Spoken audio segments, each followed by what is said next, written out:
And as far as that goes, time to kick it over to Nikki. Yeah, sure. Wow, that came out of nowhere. All right. Thank you for being here with us tonight. We are Legends of Vantress, and we will see you in the mists.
Anyone as old as I am knows that power can come from all sorts of places.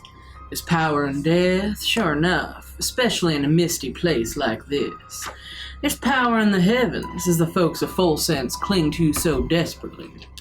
There's power in the hells, as our disembodied heroes have learned all too well. And while it ain't as flashy, there's also power in the land. Some folk call it the elements, some folk call it the old ways. But whatever you call it, it's strong. It may just be the only thing that can steal these folk-tale protagonists from the sin that might be sure to consume them. The land is talking, but will they listen? That's the question. Following the conclusion of the ritual of the old ways, all 6 candles are snuffed out in unison, and the darkness of the void swallows you. In an instant, your consciousness is ripped, almost violently downward. Darkness surrounds you and you feel as if you're falling, floating, knowing for certain that your senses are no longer within the abandoned house of Keziah Jenkins. As you feel your spirits descend deeper and deeper into the earth, there is a faint shimmer of light below you that grows larger and larger until finally taking shape into the form of a spectral rabbit. As it dances downward, it shimmers between blue, green, purple, yellow, black, and white. Suddenly, the rabbit stops. The elemental animal spirit lands gently on solid ground, and you all do the same. The space around you now illuminated by the glow of this creature. The air swirls around you, and it's hard to tell if you are underground or in the darkest of forests. But all the same, you now realize that there is a heavy fog that has rolled in all around you, pressing in upon you. You look around at each other, at your friends, all awash in the faint glow of those 6 colors as the fog shifts and dances in tandem with you. It takes on the same hues as the rabbit. After just a moment, your spirit guide speaks. Although this is a land of death and mist, there's still power in this land. The magic of the old ways runs through every living and dead thing in Druskenwald, as it does in all of you. It can help protect you against the might of the abyss by flowing through you and bringing out the dark gifts that are upon you all. But only if you let it. To begin your journey, you must speak the name of the one who has your soul and take the first step. Who will be first? I'll step forward, immediately ready to proudly announce the one who has my soul. Are you sure you want to do this, Lethica? It's so spooky here with all this mist. I am sure, yes. All right, well, if you're sure, just hold on. Let me get down to your part in my notes. You might be at the very bottom, so it could take a while. Maybe we should talk a bit before you make this decision.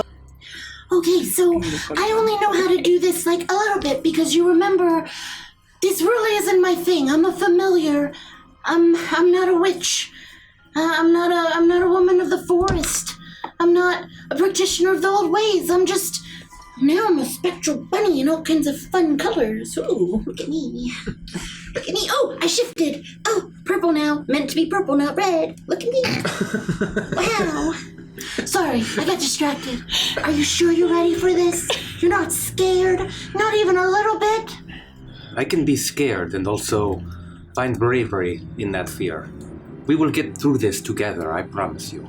Okay. Well, Miss Flora, if I may call you that, what is exactly going to happen to us if we go on said strange magical journey? Oh, I guess we probably should talk about this before any of you start speaking names of things that own your souls. However did that happen to you to begin with? What were you thinking? Oh, I'm sorry, I got scared for you. You're my friends now. No, you raised a very valid voice. Oh, what will happen? So, what Maggie told me was this. That the power that you're talking about, that you told her about, is super, super strong.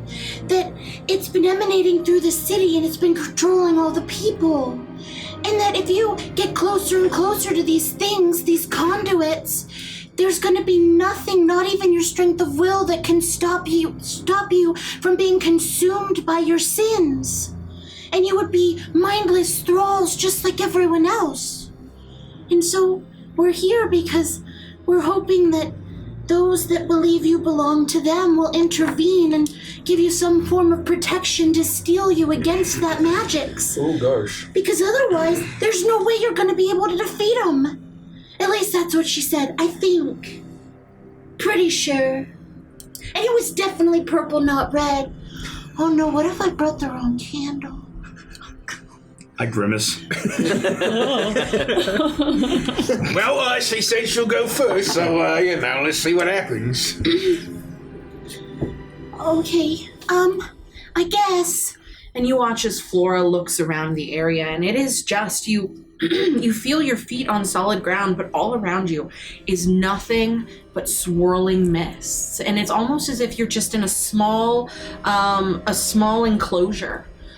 You feel the mist wisp around and press in on you, and every time it swirls around your arms, you feel a faint chill, like the cold chill of death. But they don't linger long as they're pushed back towards the outside, and you are kept here in this circle.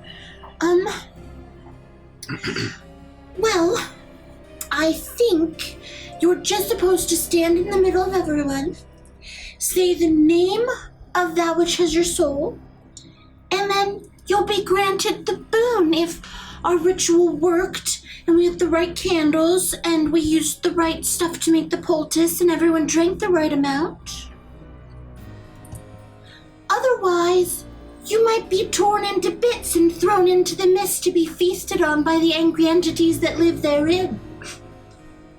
So, but you're ready to go? Well, I mean, I don't know if you heard. I guess it was technically your ritual, but I don't know if you heard. But Miss Lethica here is the keeper. Of the spaces in between. The keeper of the what's it? The what's it of the spaces in between. Yeah. Oh no, I remember. I chanted with you. I screwed it up. I'm just the air. What if when I messed up the words? Oh no. Are you sure you want to go first? I messed up the words. It matters not to me, the order. Neither. If I should be torn apart in this strange land, I will still be grateful for the life that I have been given by the one who owns my soul. Okay. You all ready to see Lethica torn apart or not? Yeah. I'm making this so much scarier than it is. I'm sorry, I'm just freaking out. I've never had this much responsibility on my little rabbit legs before. My ears are twitching. My nose is cold. I'll bend down and I will give her a quick embrace. Oh, I like that so much. Oh. It will be okay, Flora. You've done everything you can. Do not carry this weight alone. Maggie told me that you could do it, and I need not worry. But I like you now, so I can't help it. Have faith. Okay. Then stand in the middle and with purpose and gumption, speak the name, and everybody else hush, including me. I'll step forward into the middle of the circle and touch my face, remembering that the sensation is a little unusual. I'm not wearing my mask during this strange ritual. I'll look up at what I can only assume is the sky. Is it as gray and fog-like as the... It's almost like a dome of mist surrounding it. And you can see a bit through it that, like, there are bits of what appear to be, like, gnarled trees, but it looks like mist, and it's hard to tell if it's an ancient forest or a dome of mist, or if it's mist masquerading as a forest. It's like ever-changing and moving, but it's unsettling. I will push that thought out of my mind, try to settle and center myself, look into the eyes of the people I'm starting to become friends with, call allies. The one who owns my soul goes by many names. The Mistress of the Night, Nightbringer, Night Singer, Singer of Eternal Night, the Dark Lady, the Lady of Loss, Mistress of Pain. But I speak now her true name in the hopes that she will aid me and guide me through. For it is said among us Sharans to have faith, and that those who do will reap her dark reward. Shar. You easily speak the true name of the goddess you've served for years, and the fog around you shifts from soft gray to darker and darker until it turns pitch black, almost like smoke. And as it consumes all of you, you actually do start to smell smoke. The stench gets stronger and stronger until it's nearly overwhelming. It begins to part, but just barely, and what you see is nothing more than a silhouette that is accompanied by an agonizing wailing.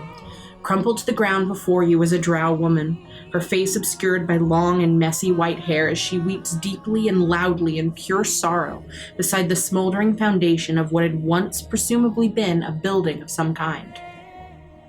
Then, as the fog and the smoke begin to clear, as if revealing a memory, just like the times before in this strange land, the entire scene glows with the midnight blues and purples of twilight as a low droning bell tolls along with a wordless song, sung by a feminine voice.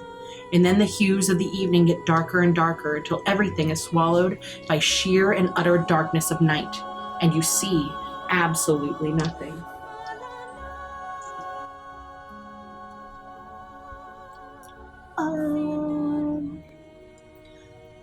Is this what's supposed to happen? What was that? Something happened.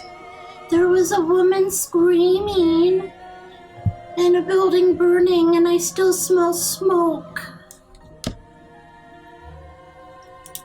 Is this like a thing happening right now, or is this like a Lefika-specific memory kind of thing? You're all experiencing this. So you all were standing there watching as all of a sudden the mist faded. Right. You saw a woman who I would say it is very clear was Lethika, crumpled to the ground, screaming and wailing in agony as she looked up at a building burning in front of her.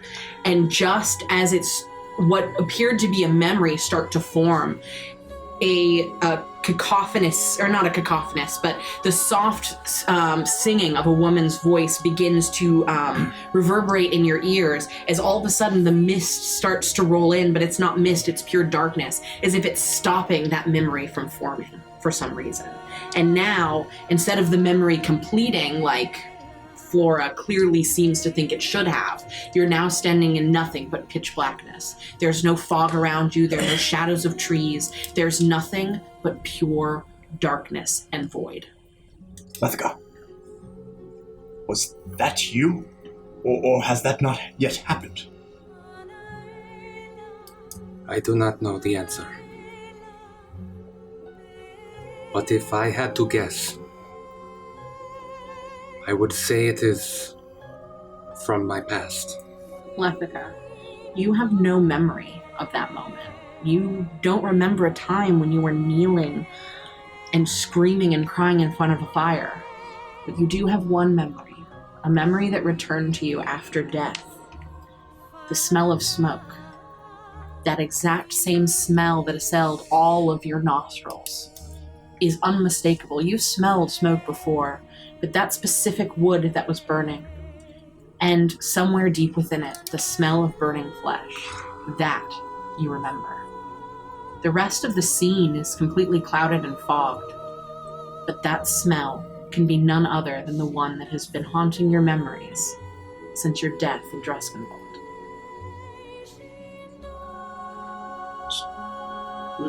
Miss Flora, if I'm understanding correctly, this is supposed to be a memory, but now it's all just dark? Well, what Maggie told me was that you were going to have to face your demons, to face the demons. And so she said that could manifest in memories or in other things, but she wasn't quite sure. It really depends on each of your individual souls and the link that you have with the entity. And I wasn't supposed to tell you until we got in here, lest you try to think of ways to avoid things. Rats. What? And so she didn't say anything about being stuck in just the realm of pure darkness with nothing happening. I have a theory that I should not have gone first. We have no way of knowing what we should be doing. And these memories, I had thought them destroyed. Wait, destroyed? Would you hit your head or something? Like, got amnesia? It is how I became a priestess. A ritual. The Nepenthes of Oblivion. On our holy day. The rising of the dark. It was a voluntary choice of mine to rid myself of some terrible grief. It is why I wear this mask. And as you say those words, with the blackness of the night and the blackness of the fog, you cannot tell where one force ends and the other begins, but slowly, so slowly, some light does begin to return. And you are able to see the billowing plume of fog as they finally part once more to the interior of a small church beneath a moonless sky that hangs quietly over Striga. And before you is a similar sight to the vision you just witnessed. A drow woman, the same drow woman, kneels once more. However, her hair is no longer disheveled by sorrow, she does not weep, and it is quiet as the dead of night. Her once frail body is now shrouded by a dark cloak as she is surrounded by masked elders of various sizes and statures. In this brief moment, having emerged from darkness following the holiest of rituals on the holiest of days for the clergy of Shar, the woman, who is now Lethica Nightborn, steps downward, her face still shrouded in shadow as the cultists that surround her sing a song of surprising beauty. At the center of this dark chamber, you see a shock of white before the kneeling drow. A pure white mask of pristine craftsmanship rests perfectly still on a small stand before Lethica as her thoughts, now entirely in the present, return to her. You could say that this was when I was born. This is my earliest true memory now. Centuries ago. What, you forgot everything before this moment? Yes and no. Shar was gracious enough to take... There is a reason she is called the Lady of Loss. Some terrible grief that was holding me back from living, being. But I still know I am a drow, a dark elf. I have the understanding of what it is like to hunt in the Underdark, songs that I used to know, but I do not have the syntax, the why and the context of how to put those pieces together. I do not want to. I see. It must have been something really painful for you to want to do that to yourself. I had thought that I had escaped it. If we must confront it now, I do not know what will happen to me. But Well, it seems like perhaps since the twilight came in, as we were starting to smell that smoke, that something stopped us from going back that far.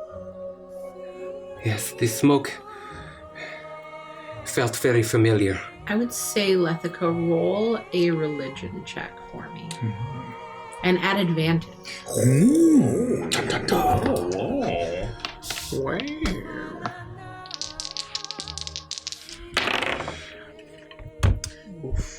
9. Oh. I would say Jericho's words ring true to you.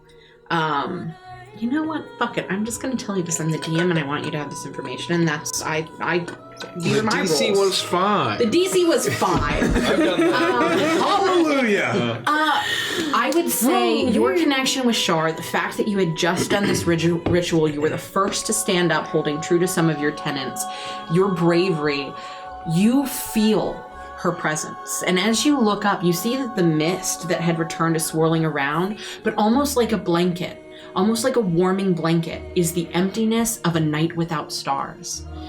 And it becomes clear to you that that darkness that you were in, that Flora was so afraid of, was nothing to be afraid of. That this ritual tried to probe into those memories that Shar had taken from you, that Shar had blessed you with forgetting, and she came in to protect you from them and put a stop to that moment. And it was your faith that allowed you to continue.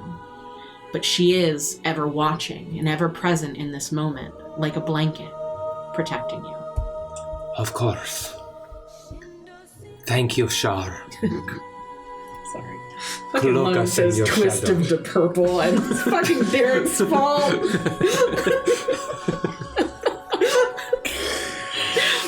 Thank you, Shar. Cloak us in your darkness. I think everything is going to be okay. The fact that we did not see what happened to me means that I am protected, that Shar is still with me. So is that it? Is that the boon? And I turned to the rabbit. Is he done? Well, the image hasn't gone anywhere. And as you look through the mist, you see that there is that image of Shar standing there almost in complete stasis. Or not Shar, sorry, Lethica standing there in that... Whoa! You my goddess! Ah! No, that doesn't happen. Oh my god! Oh my god! Oh my goddess!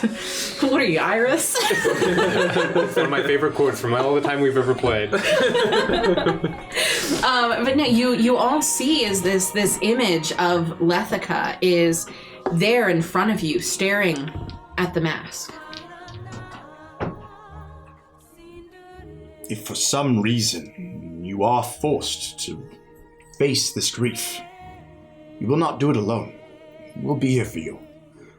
And hopefully, if these memories, even if they are unwanted, do return to you, you may be able to grow and learn from them. I can't imagine a past that I couldn't remember, I couldn't grow and change from.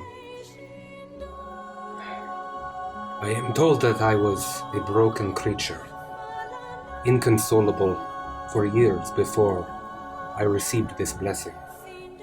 I hope I do not have to face what is behind that darkness.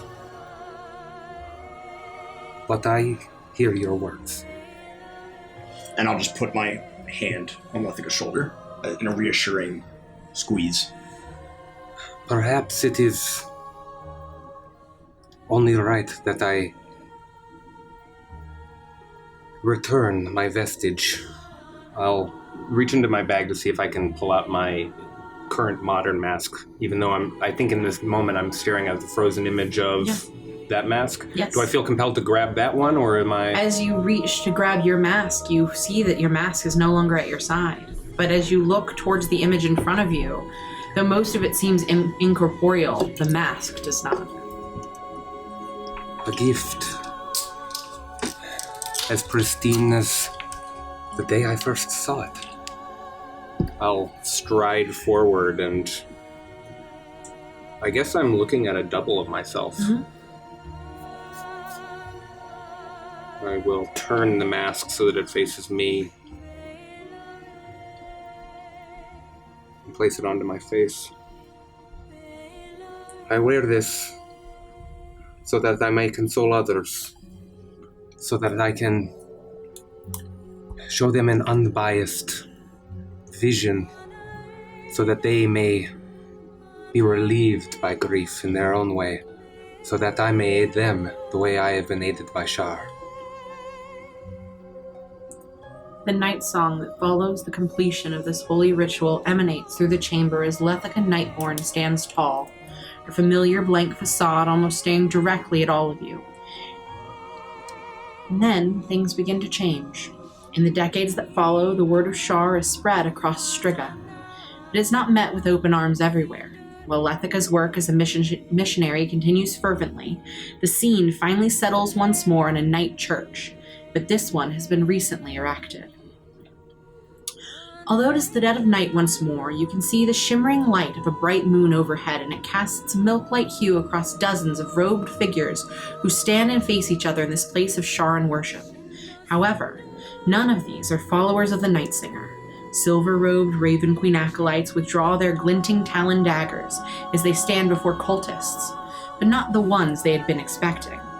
Hooded and twisted servants of Demogorgon, with faux second heads fixed to their shoulders, unleash their barbed two-pronged whips. Both have come to stomp out the dark cloaks who have gained power in this stricken city, and neither could have foreseen that they'd not find the masked worshippers they were seeking to slaughter. As the two forces of death and chaos look about the church uneasily, realizing too late that they've walked into a trap, you see, ever so faintly, the form of Lethica Nightborn lurking in the shadows. Although her face is concealed behind a mask, you know that right now she is smiling. You watch as the image freezes, as this moment feels so strange. Lethica putting on the mask, explaining its meaning as you all travel through time, through the mist, through history, through the story of Lethica's life, to this moment where she stands poised, knowing that her deceit has worked, that she has thwarted both of these groups of cultists, that she has won. And though you can't see the smile on her face in the image, you can tell that the Lethica standing next to you is smiling as she remembers this moment. Would you say she's proud? I would say she's very proud. Jeez. Beautiful, isn't it? I remember it well. We put so much time and effort into its construction. It was a shame what had to happen next. This fane of Shar. I would do it again gladly. I will. So those... But, go ahead. but why? These people follow false gods, evil gods. They have done terrible things to this city. It is a good deed to rid them of this world. I don't like killing. Sometimes it is necessary. Oh, so you're gonna kill all these guys? I put my foot up onto a rock, and you can see that it's attached to a rope connected to one of the beams that holds up the roof of this place. All I need to do is push the rock off and... Not yet. No. Oh. What was your question? Well, I mean, I guess we're gonna get there. Maybe I We can't rush this. Maggie said if we take this too quickly, then we can unleash chaos. We're walking a very fine line. There's more to this moment than just the death of these people. The whys, the hows, the whodunits, the Colonel Mustards. Well, I done it. I was gonna say, I think Lethica done it. I did it in the church with the stone connected to the beam. I didn't even know that was an option. What were you gonna say, Brixie? Well, I guess my point is that, wait, so I just want to make sure I'm understanding this, and maybe I'm just curious, but so these are other worshipy type guys, and they are all trying to come and kill you, but you got the upper hand. Yes. So, what? Is it clear that... Did some of them have 2 heads? They had faux 2 heads. It's almost as like they'd created a fake one in the image of that which they worship. Like out of paper mache. Oh, yeah, paper clay for sure. That's disgusting. I love Demogorgon. That's fucking crazy. Anyway, I guess we'll just wait to see what happens. Well, we cannot rush. No. Why do they want to kill the Sharans? Why do they want to kill you?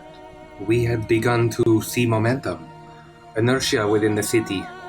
More and more we were turning hearts and minds towards Shar. Is Shar bad?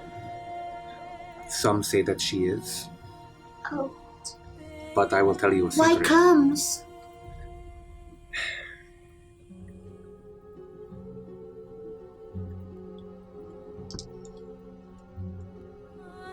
I tell you now all something that only Sharans know in good faith. There is much myth, rumor, stories surrounding Shar herself, that she is an evil god, that to become a priestess like me, you must kill a priestess of Saluna, for example.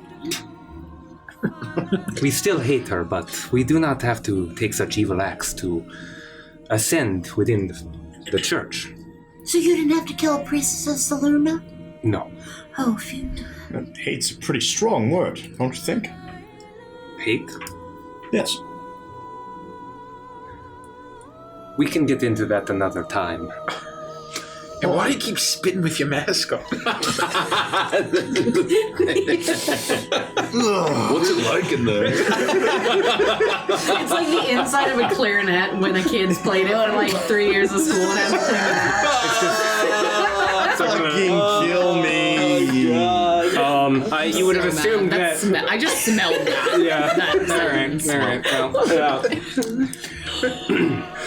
All right. But it is a ruse, this evilness.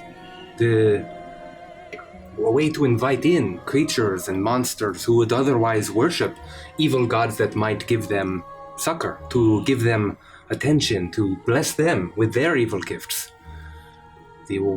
Those who are evil who worship Shar never succeed in life. They are damned. We must maintain this idea of evilness. But it is not the heart of Shar. That I know.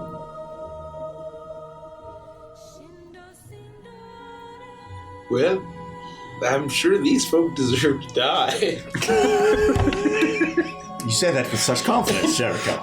Well, I mean, look at that one right over there. He's got a gross head on his neck. That one you're pointing to. Oh. Yes, he killed a friend of mine out in an open square. Gosh, how did he do that? He ran him through with his dagger and let his intestines spill out onto the hardback. These are not good men and women. Well, and all those raven people, they all got knives. Like weird curved knives, but... Oh gosh. Do you think they got themselves a gross raven like I got a gross crow? It is extremely likely. Oh gosh. It's all these gross birds. There's too many of them. This was a great victory for Sharans, for myself. I remember feeling pride, great joy that I would serve Shar in this moment. A coup, a shift of power, allowing the Church of Shar to spread, and for her generosity to grow, for people to feel relief from pain. Well, I mean, that's nice. I don't want anyone to feel pain. I guess I get it a little. I do not want anyone to feel pain either, but sometimes that means the end for them. I say now what I said then. She is, was, and always will be. I will move to kick the rock off and allow it to swing to break the beam and allow the church to crush down. We will be safe here. The screams of the cultists of both the Raven Queen and the Demogorgons scream for only a moment as the large stones of the newly erected church crush them all. Lethica emerges from the rubble, having made a great sacrifice, but one that would be well worth it. With the two major competitors out of the way, the word of Shar will spread faster than ever, and the Darkcloak numbers will grow until the city's true master would be the Night Singer herself. Immediately, the vision fades and the black fog resonates with the sound of a feminine voice singing a song of night, and you feel the power of the Lady of Loss well inside you more than it ever has before. It takes but a moment for the dust to settle, and you find yourself once again in that strange misty grove of mist or tree or both.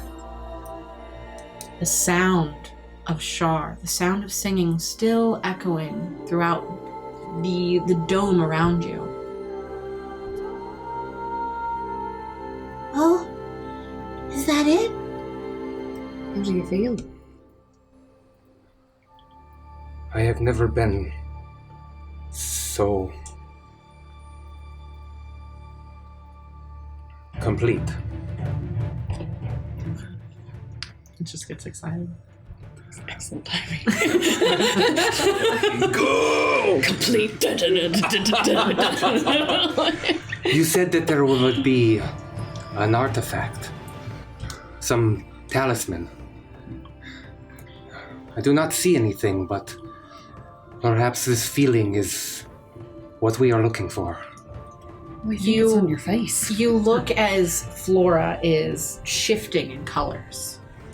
She thinks to herself for a moment, and then she smiles as if remembering something. And she reaches over to touch you, and as she does, she immediately shifts to pure black. And she's almost vibrating and reverberating with the color of the void. Yep, I think so.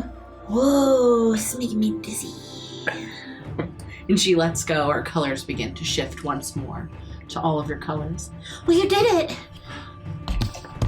That's kind of cool. Lethica, have you become the Watcher of the Void? Yep. Oh gosh! Are we gonna be watcher of all these things? Oh. And the Guardians.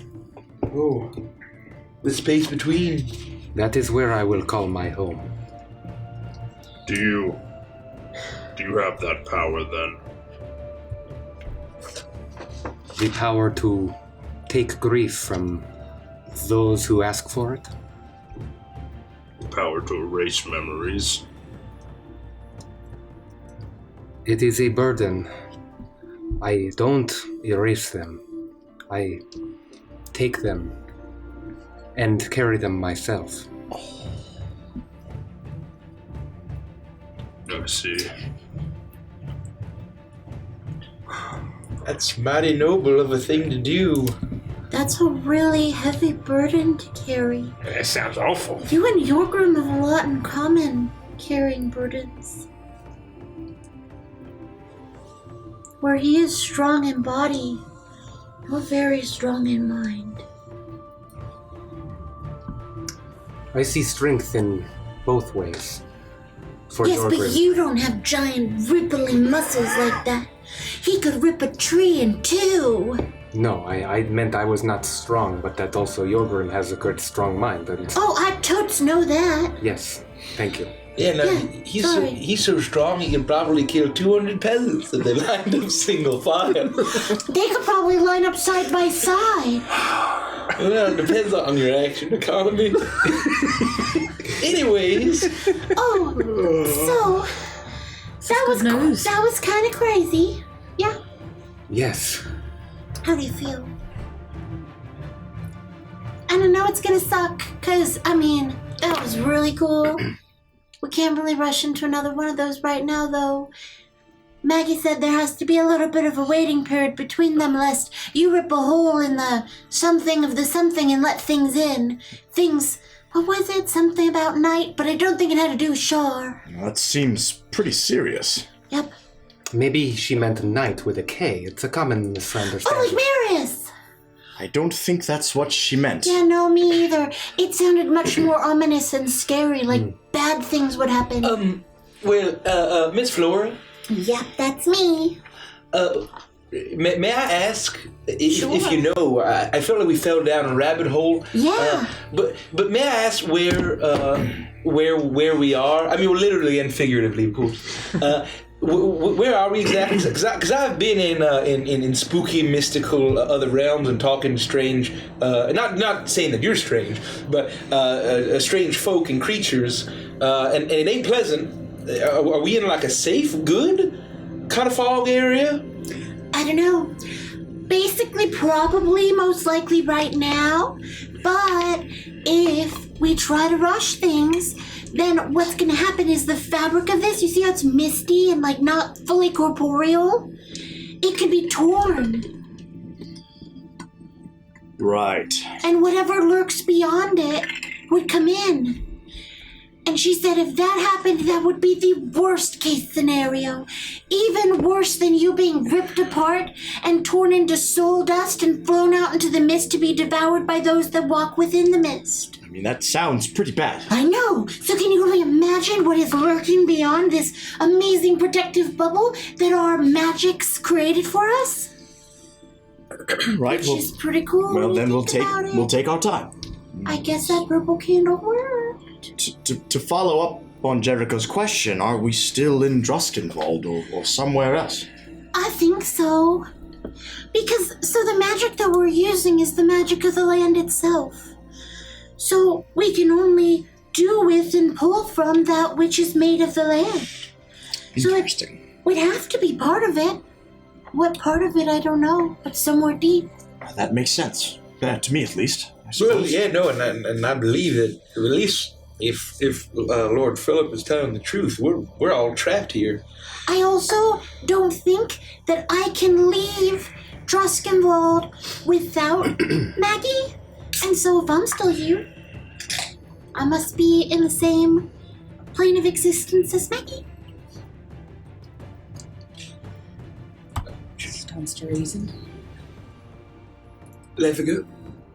Yes. Oh, and Derek, please take an inspiration. Oh, Thank you. Saucy. Wow. Do you have any idea why you was crying? And that sure looks sad. I have no idea. I can't even tell you my original name. I received the name Lethica on that night when I went through the ritual of oblivion. So that's I guess it's still your name, because that's what we call you. That's all a name really is, I suppose. I will tell you one more thing. When I died, during our fight with this hag, I went through that experience I told you of. When I was floating through some great night sky, heard a voice.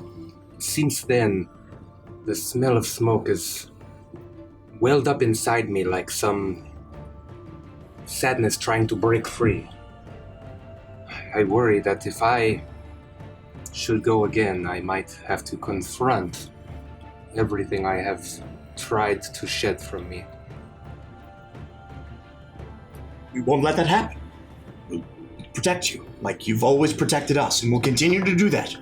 And make sure that nothing bad happens to any of us. Look at the mist.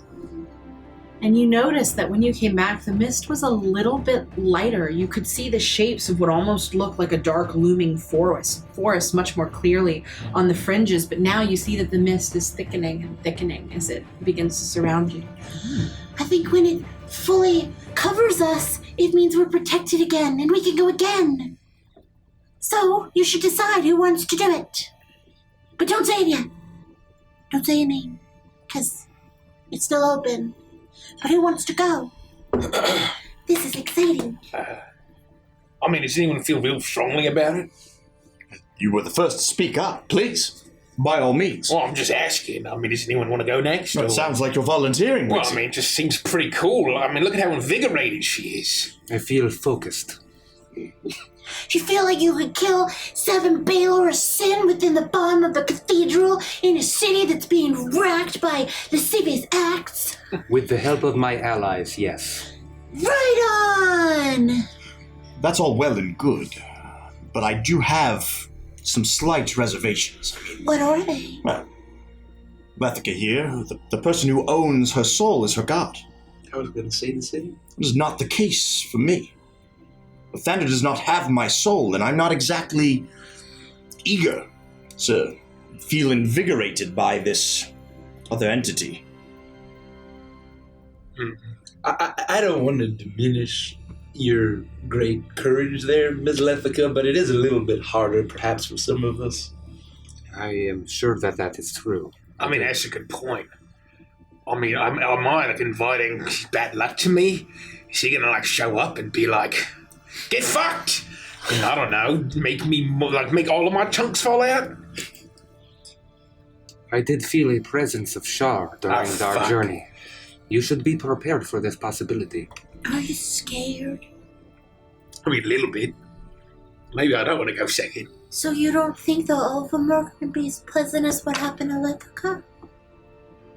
Highly unlikely. So bad things own your soul, not gods that are sometimes thought of as bad but do good things? I guess it depends who you ask. Oh, I'm gonna go. I'm just gonna get it over with. Look, I'm gonna do it, alright? I admire your bravery, Briggsy. Alright. okay, well, Oh, still got a little bit of time up there, so... While I'm cracking my fingers, one of my fingers falls off. Fuck, and I grab it and I stick it back on. Alright, so what do? I'll just say... I'll say his name? Well, not until we've been given the okay. We don't want this veil to be pierced. Once the veil is around us, you should stand in the center of the circle as I did. Alright, okay, here we go. And I'll step into the center of the circle. Everyone take a step back to watch out for the tail.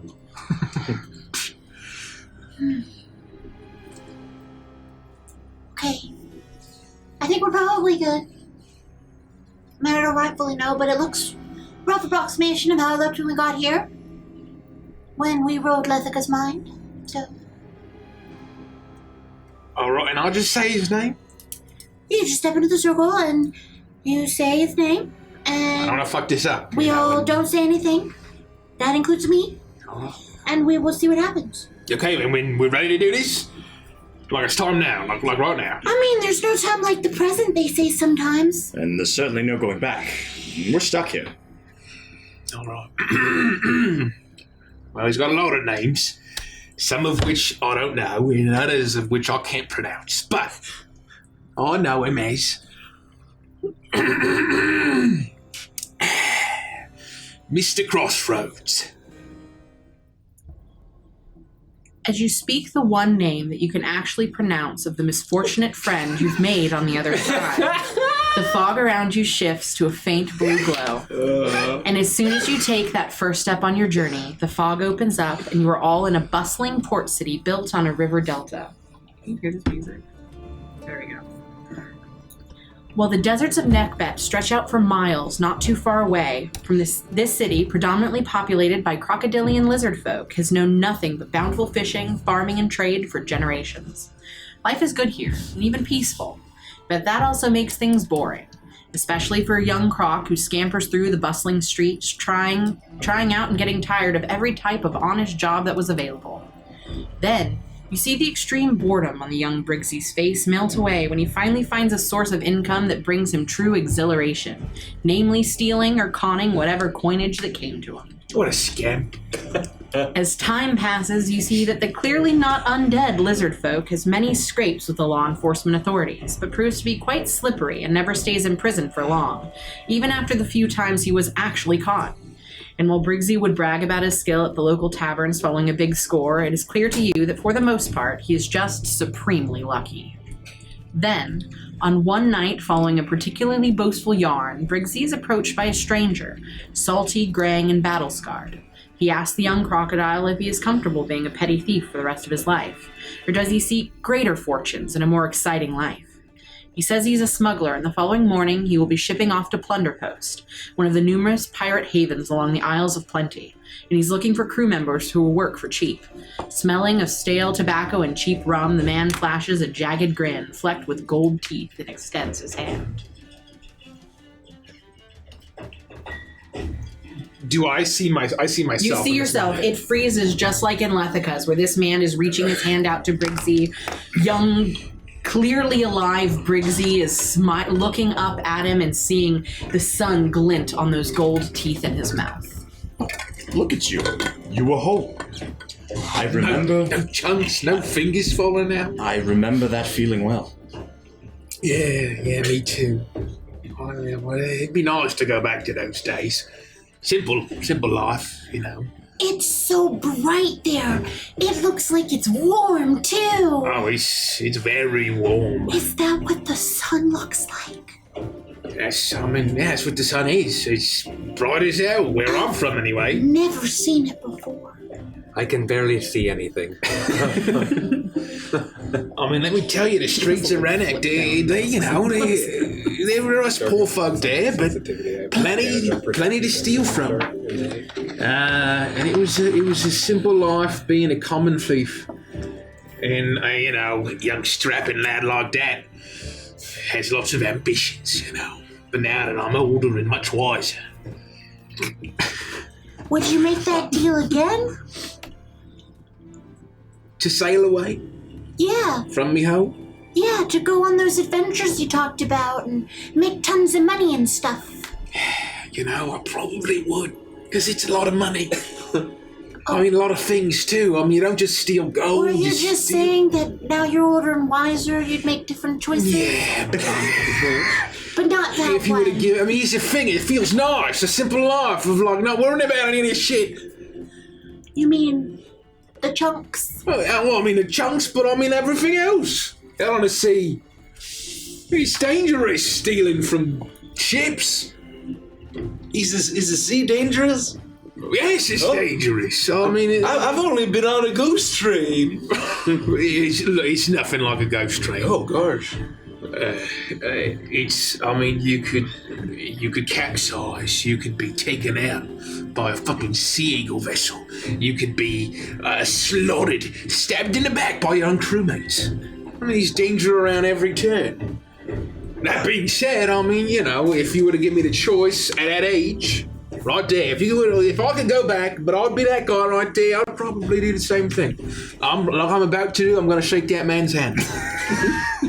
I'd probably do it again. I suppose you can't change anything now. You're right. It's in the past. This is more of a, hypothetical. I try not to think too much about those hypotheticals, Well, I mean, what was wrong with you sweeping that broom in that general store? You look mighty... I mean, you look bored, but at least you were safe. You were really cute when you were young, though. Well, I was whole.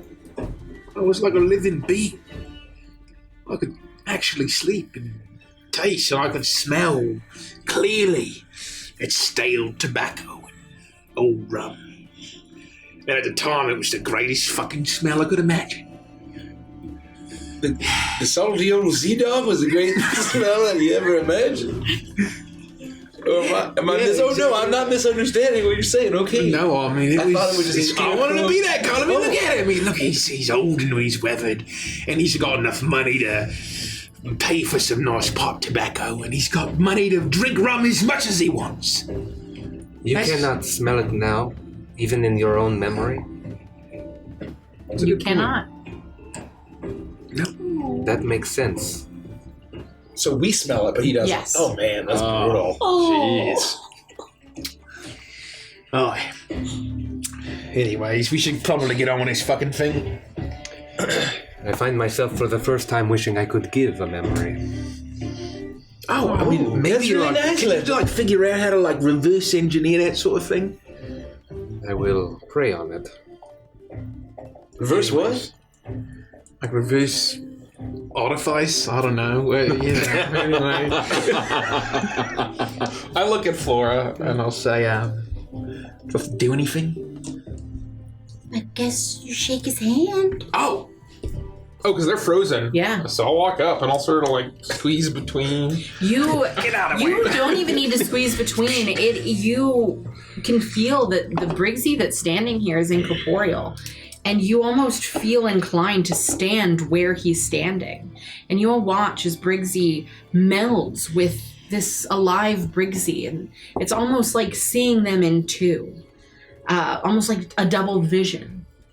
Undead and alive, as you do. I'll reach out my hand and I'll shake his. The gold-toothed stranger vigorously shakes Briggsy's hand, and suddenly years of piracy and plunder pass, and the setting changes to a large clearing in a jungle valley many miles inland on the continent of Chalk, in the dead of night, with not a single soul in sight beyond a gaudily dressed crocodilian pirate with a meager, normal-sized cutlass by his side. He stands at the crossing of two small dirt roads, the intersection of which is marked by a strange gateway with which a lantern hangs that flickers with an eerie glow that's far too red to be a normal flame. Briggsy had heard the rumors, the whispers, and the warnings about Loa of all variety in his travels across the seas of Evantris, but this is the first time he's actually tried to contact one. The lizard-folk pirate stares up at the flickering light and mutters about him following the cliche of so many songs and stories about going down to the crossroads. He looks around nervously for a moment, as if he feels eyes watching him, but no one seems to be there. Slowly and cautiously, Briggsy pulls out a brown bottle of rum and a dirty glass from his oversized coat. With a snap of his powerful jaws and a yank, he bites the cork off the bottle and fills it to the brim with the potent spiced liquor. Fumbling with a match, he nervously lights it, his scaled hand trembling and almost dropping the flame to the ground. However, after a moment, he steels himself temporarily and ignites the flammable liquid, placing the blazing glass of rum at the center of the crossroads, directly beneath the hanging lantern. Briggsy steps back and waits, thinking that the ritual had failed. And then suddenly, a pair of neon red fire erupts from the lantern and the glass of rum simultaneously, immediately filling the previously empty gateway and smelling strongly of hot iron. A moment later, the mournful wail of sliding string music fills the air, and a young man with razor-sharp teeth and a forked tongue steps out of the inferno. He wears a fine red suit with signposts nailed into the fabric and a broad-brimmed hat lined with flickering red candles. He introduces himself as Mr. Crossroads and promises to change Briggsy's fortunes, provide him an immortal crew of the dead, and the black magic sorcery he could use to become a feared pirate captain. All he has to do is shake the poor sinner's hand.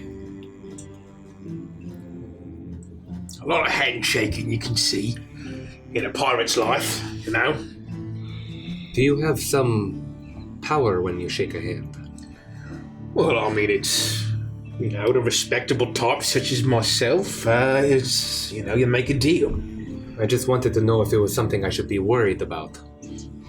I mean, any time you shake a bloke's hand, what offers you a deal, you should understand what you're getting yourself into. Did you know what you were getting yourself into by shaking that there feller's hand? Surely this is the moment you would change. I mean, I was changed, certainly.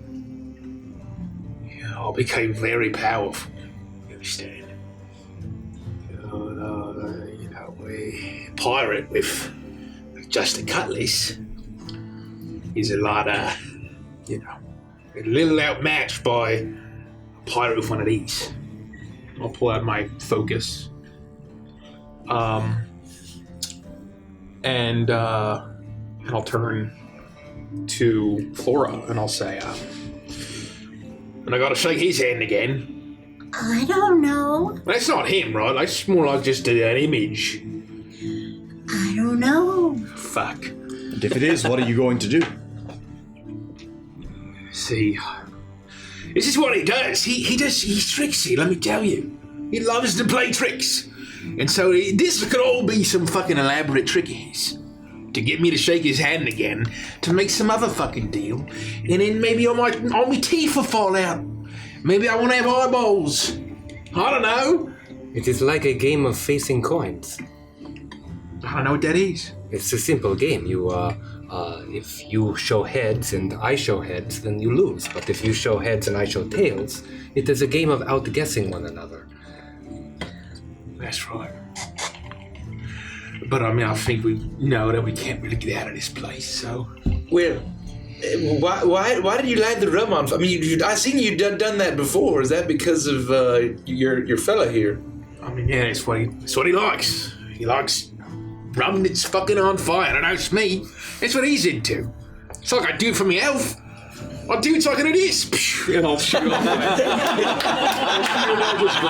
You shoot the Eldritch Blast, and the images of Mr. Crossroads and Briggsy dissipate for just a second and then coalesce back into their forms. Be careful, you may tear a hole.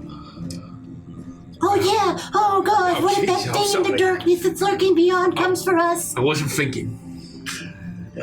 Perhaps this will tell itself, and I don't want to jump the proverbial gun, so to speak, but... Yeah, that was good, Mirrors. Why not light another glass of rum on fire when you realize that all of this is going awry and bring him back and fix things? What did you do? What do you mean, fix things?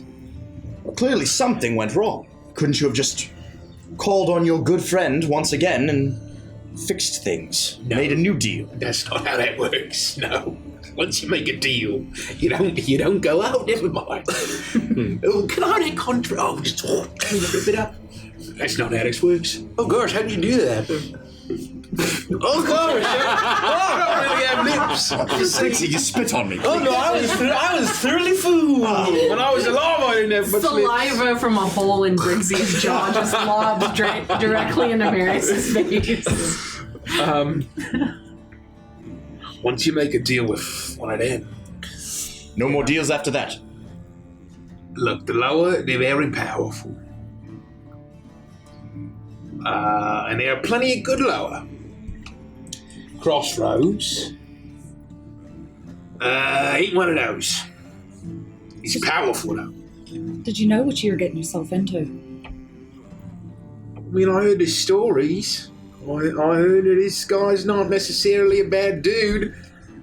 I mean, when you hear stories that you gotta go down to the crossroads and kind of, sell your soul, or, I figured it was kind of figurative. I don't know what a soul is. I've heard some bards go down to the crossroads and they make a deal, and, all of a sudden they can play the greatest fucking tune imaginable. They can play an instrument there what never touched before. So, if I can be a better pirate with my own crew, if I can be a captain, I mean, that's life-changing power right there. It's worth it to me, or it was. And that's how you got that there voodoo. Yes. Before that, I could just swing that little cutlass right there. See that?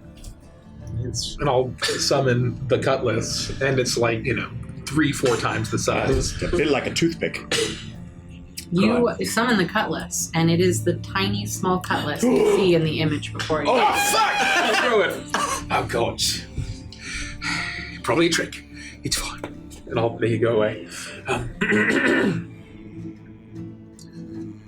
I'll pull it back. Is it still the small It's still the small cutlass that you see in the image before you. Does if Mr. Crossroads is standing there, is he like a handsome guy? Is he like He's got sharp, jagged teeth and a forked tongue. Is he like a monster, or is he like kind of No, like he's like I would man. say that like if he's got his mouth closed, he looks pretty dapper, and he looks like he'd be charming. Like he can talk his way around anything. So the teeth and the tongue are shocking. It's like very jarring. Yes. What the fuck? My favorite part are the candles on his head. Oh, fuck yeah. That shit is so badass. Sorry, continue. No, he's a quick talker. He's a handsome bloke. If you can get past the sharp teeth. Yeah, some people like that sort of thing, I suppose. All right.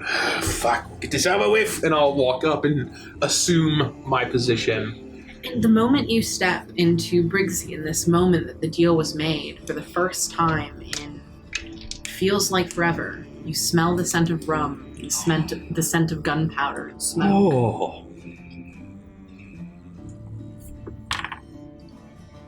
I'll kind of close one eye, and I'll look out of another squinted eye, and I'll shake his hand. You feel the hand. The memory rushes back to you. The way the skin felt. What should have been warmth, but was just cold. And then the scents leave you. The feeling of his hand leaves you. As soon as you clamp his hand, the Loa before you, as soon as Briggsy clamps the hand of the Loa before him, the grinning stranger rips the rum bottle out of the pirate's hand and downs the entire thing in a single swig before disappearing back into the flame of the gateway with an ominous laugh. And yet, despite how bad an omen it seemed, the lizard folk realizes he does indeed have the voodoo that will allow him to become an infamous captain in his own right. And so he does. And his new patron guides him by regular twists of fate that lead him to huge spoils that he spends just as fast. And it doesn't take too long until Captain Briggsy Cratch finds himself back in the jungles of chalk, but this time within the ruins of a temple to a long-dead crocodile god, so well hidden in the overgrowth that he never would have found it if it were not for the guidance of Mr. Crossroads. Amidst the crumbling stones and snaking vines.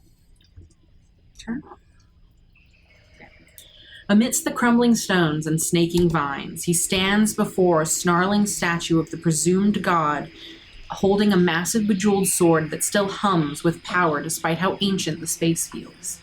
Exhausted by the journey, having only survived thanks to the protection of his hexes and zombie crew, Briggsy eyes the best way to remove the blade from the clutches of the leering crocodilian statue.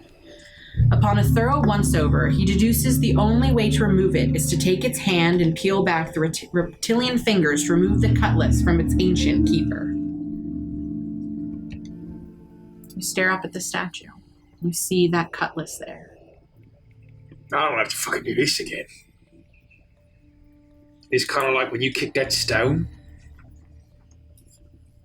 I wanted to kick the stone. Oh, I wanted that sword. Like, fucking look at it. Oh, hold on. And I want to summon the cutlass and see what happens. You summon the cutlass, and it is that small cutlass from the image before. Oh, fuck.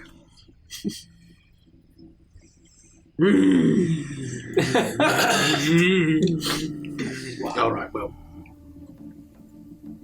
Is this what a jungle is? You never seen a jungle before? No, I haven't seen a jungle. No, I really just seen a pumpkin patch and a turnip patch and a cabbage patch and a wheat field, a rye field, a corn field. Oh, yes, I've never seen vegetation like this in my life, and I have lived many years. No, it is. It's hot. It's wet. It's dangerous. Every kind of disease known to Eventris. I mean, you got animals, dangerous animals. Gosh. But I mean, it's, it's exotic. You feel like you're alive when you're hacking your way through a jungle. And Mr. Crossroads, he led me here. And are you alive at this point? I mean, you mean like now or like then now? You see an alive Briggsy in this. Okay, so he's not rotting. No, always. I mean, for those years, when Crossroads and I, we were real chums. He was leading me to every score imaginable. Maintaining my crew and puppeting the strings. It was a good time. I mean, a lot of gold. Spent a lot of gold. And he convinced me this was it. This is how I'll make a name for myself. This is how I'll become the Cutlass. So, there I was. I found it. He said, oh, nobody needs that sword anymore. That god's long dead. That civilization, they're long gone. It's not doing any good just sitting there in ruins. You should be killing people. And I agree. What's the sword made to do? It's made to kill. So, I said, that sounds great. Let's fucking go. So we went. We sailed. He led me through a very specific path through the jungle. And if I didn't follow his directions, it was almost like I ended back up to where I was. Like he had to tell me exactly step for step how to get to that very point. As if it was protected by something. But I trusted him. Me chum, Mr. Crossroads. And there I was, standing there, and I'll sort of assume, I'll step into the form of where I was. And I guess I'll just gotta pry it out. Perhaps this question will be answered as we progress. But did you try to return the sword? Like I said, it doesn't work that way. I've tried many times to return the sword. There's no returning it. Ooh, it's like when you turn around and you look back, there was just no temple there, it was just a jungle. That would have been spooky. Or it's like when you rent a book from the library, but you lose that little card in the front, and then they won't take it back, and they just charge you for it. Yes, those fucks. That's the worst. Stop spitting in your mask. There's no moisture inside. It's magically wicking. It's too late to Is switch to it made by somebody else. Lululemon? Yes, I believe it is too late to switch to someone else. No, you gotta unlock the which ones were you, Briggsy? On account water. That stands to reason. on account of you drinking rum, which is mostly water, right? No, I think it's more, sailing high seas. Oh, because you're a crocodile and they live in the water, I suppose. I mean, maybe. Look, I didn't write this anyway. So he told me, go on, do it. It'll be a great idea. And so I fucking did this. And I'm going to, pry the sword out. As Briggsy grabs the hand of the dead god he would later know to be named Croxagore, he breaks off the stone fingers and greedily pries the cutlass, the blade that would grant him his pirate title, from its grip. And that was the final moment he knew what it was like to be truly living. The horror that the lizard folk experiences from the excruciating pain that overwhelms him as the primal magic curses his flesh is dwarfed only by the horror from the utter lack of feeling that followed. He pinches his now rotting flesh and feels no touch. He wolfs down a nearby mango and cannot taste its sweet juices. He downs 3 bottles of rum and stays stone cold sober. Once more, the power he holds in his hands comes at a terrible cost. And as he steps to leave the temple, now as much of a living corpse as his crew, an oblong rectangular chunk of flesh falls from his ribs and slaps down onto the floor. Immediately, the vision fades and the blue fog resonates with the sound of bluesy guitar, and you feel the power of the Master of Crossroads well inside you more than it ever has before. You find yourselves back in that same space. The trees encroaching in on you. It's now easy to see that there is a forest on the edges here that the mist is keeping out. As once again you see the mist start to roll up, get denser and thicker as it attempts to shield you from whatever lurks beyond. And I'm going to try to summon the cutlass. You do, and it is your cutlass. Do I feel similar to what Lepika described? As you feel the power of the Master of Crossroads well inside you more than it ever has before. That's what I figured. All right, I think it worked. That reminds me of, it doesn't remind me of, I just came up with the song. Do you want me to touch you and see if it worked? Sure. And then you can sing your song. Okay, yeah, that'd be She great. hops over to you and she reaches up her little paw to touch, for you to hold out your hand. We could shake on it. Oh. And as she shakes your hand, she begins to illuminate a brilliant blue. Almost the crystalline blue of the sea. Wow. Yep, that was way less scary than Void. For what it's worth, I know that this Mr. Crossroads has tricked you and turned you into what you are now, but he's lending you his power. Currently. Seems to have worked out in your favor yet again. I mean, he's lending me my power, and look, let's be honest, I mean, I used the power of being a horrible, walking, shambling crocodile corpse with a gigantic fucking magic sword to me benefit. I mean, you can do a lot when you've got the power that I had. Does Mr. Crossroads still guide you to fortune, or is his voice now silenced? It wasn't really like he spoke to me. It was more like he opened doors for me, and I just walked through, if that makes sense. Some. When it comes to sorcery like that, it's not exactly clear-cut. What I do know is that he wanted me to be here. He guided me to sea battle. In my ship, and right as we engaged, my whole crew dropped deader. And Like a pile of bones? like a pile of rotten flesh and bones, that's right. And I was imagining like just skeletons. They had like gross rotten flesh too. I mean, Were they also alligators? Well, I think it was sort of a variety of all types. I didn't really inspect them. I try not to name them or hang out. I mean, basically they're just meaty puppets.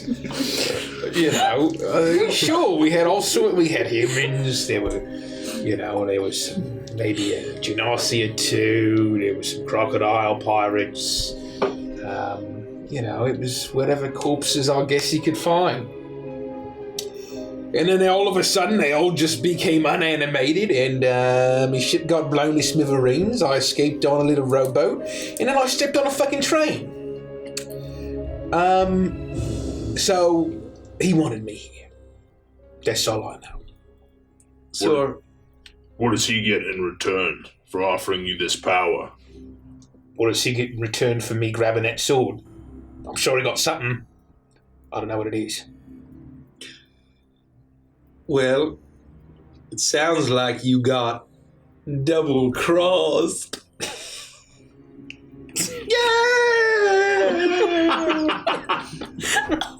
Do you really think that this is the time, Jericho? Gosh, it was perfect. He's the master of crossroads, crossbones. So he got double crossed. If I can't say it in a time like this, then what's the point of even living? It was a fine joke, Jericho. Is that separate from your song that you just came up with? Well, gosh, now there's a lot of pressure on me. Yes, there is, but we want to hear the song. Please, Yeah, go on. The mist still hasn't filled up the dome, so what else are you gonna do? We have some time to kill, if you will. Yeah, sure. Just don't suck. Oh gosh, now the rabbit is even egging me on. Yeah, rabbits and fucking eggs. Why do you keep saying that? Rabbits and eggs, I just don't know why there's a connection. Anyways, Eggs, I'm a bunny. how about eggs? Anyway. Okay. Well, I guess it's just Briggs in the jungle. A friend to only he. Should I watch out for something? Is that it? No. He is quite chunky. and I mean the chunk, not like chunky. No, I mean like you are of the chunk. I'm glad that finally we got the origin story of the chunk. In prequel, you always want to know the origin story of certain elements. Yes, there's a sense of closure here now. Jericho, you have a really beautiful voice when you're not laughing. Oh, thank you. Thank you very You're much. welcome. Thank you very much. I appreciate it. I don't know if that song made sense, but it was pretty. Well, he's friend to only he because, well, he's our friend now, but at the time he was his only friend. Well, you don't know what friends I got. Maybe I had friends. Oh, did you? Then why didn't your friend stop you from making a horrible deal with Mr. Crossroads? Not like, when your whole crew isn't really dead and they don't talk and they sort of walk in meat puppets, you don't really socialize much, but, you meet acquaintances at taverns, various islands. I knew people. You don't know me. Oh, gosh. Well, I thought you were very offended that I didn't know you when we first met. Okay, so who wants to go next? I vote for Marius. Marius, do you want to go next? I sure do. What happened to your voice? Nothing, I'm just angry. Oh. Did you bite your tongue? Sometimes when I do that, my tongue swells up and then I sound like that. Yes, it hurts. Can you heal Marius's tongue? He bit it. No, don't touch me. Oh, okay. He doesn't I'm want to filled be. with wrath. He doesn't want to be touched. I don't want to go now. Leave me alone. Okay, well, we'll have someone else go, Marius. You can go later. Mine's going to be very sexual. Okay. Well, I don't think I'm in the mood for sexual. I suppose I can go. So who wants to go next? I suppose I can go. Does anyone else want to go? Oh, gosh, Or never are we just gonna mind. wait for Marius? Gosh, never mind. No, I'm Oh, kidding. I can't even take a leak without this character getting reinvented. I don't even know what was said. I'm really bummed I missed it. It sounds like this now. Oh, all right. Wait, can you do it for me one time? You I was saying an accent. Yeah, and you bit your tongue. And it hurts. It hurts a lot. Your memory is Okay, so are you sure you're ready to do this, Jericho? Well, I suppose. I also have a song that you're involved in, Flora. Really? Can you sing that first then? Oh, should I sing it first because we're about to do my memories? Yep. Are you sure? Yep. I think Marius maybe. Do you want to go, Marius, or should I go? No, you already volunteered. See, he bit his tongue. You shouldn't go if you've bitten your tongue. He's not gonna be able to say the name if he's bitten his tongue, and then the thing that lurks beyond will get you. Why don't we save the song until after I have my memory, and I'll see if I feel like singing. Maybe it'll But what if cheer it me makes up. you not want to sing your song, and then you told me you were gonna sing a song about me, but then you don't? I guess you're right. I'll take my banjo and and then I continue. One candle was purple and one candle was blue. I'm glad the potion we all drank definitely wasn't sovereign glue. We killed Mabel and her pigeon brood. And if you go chasing Flora, you'll sing just like a shrew. Don't listen to what the ghost hag said,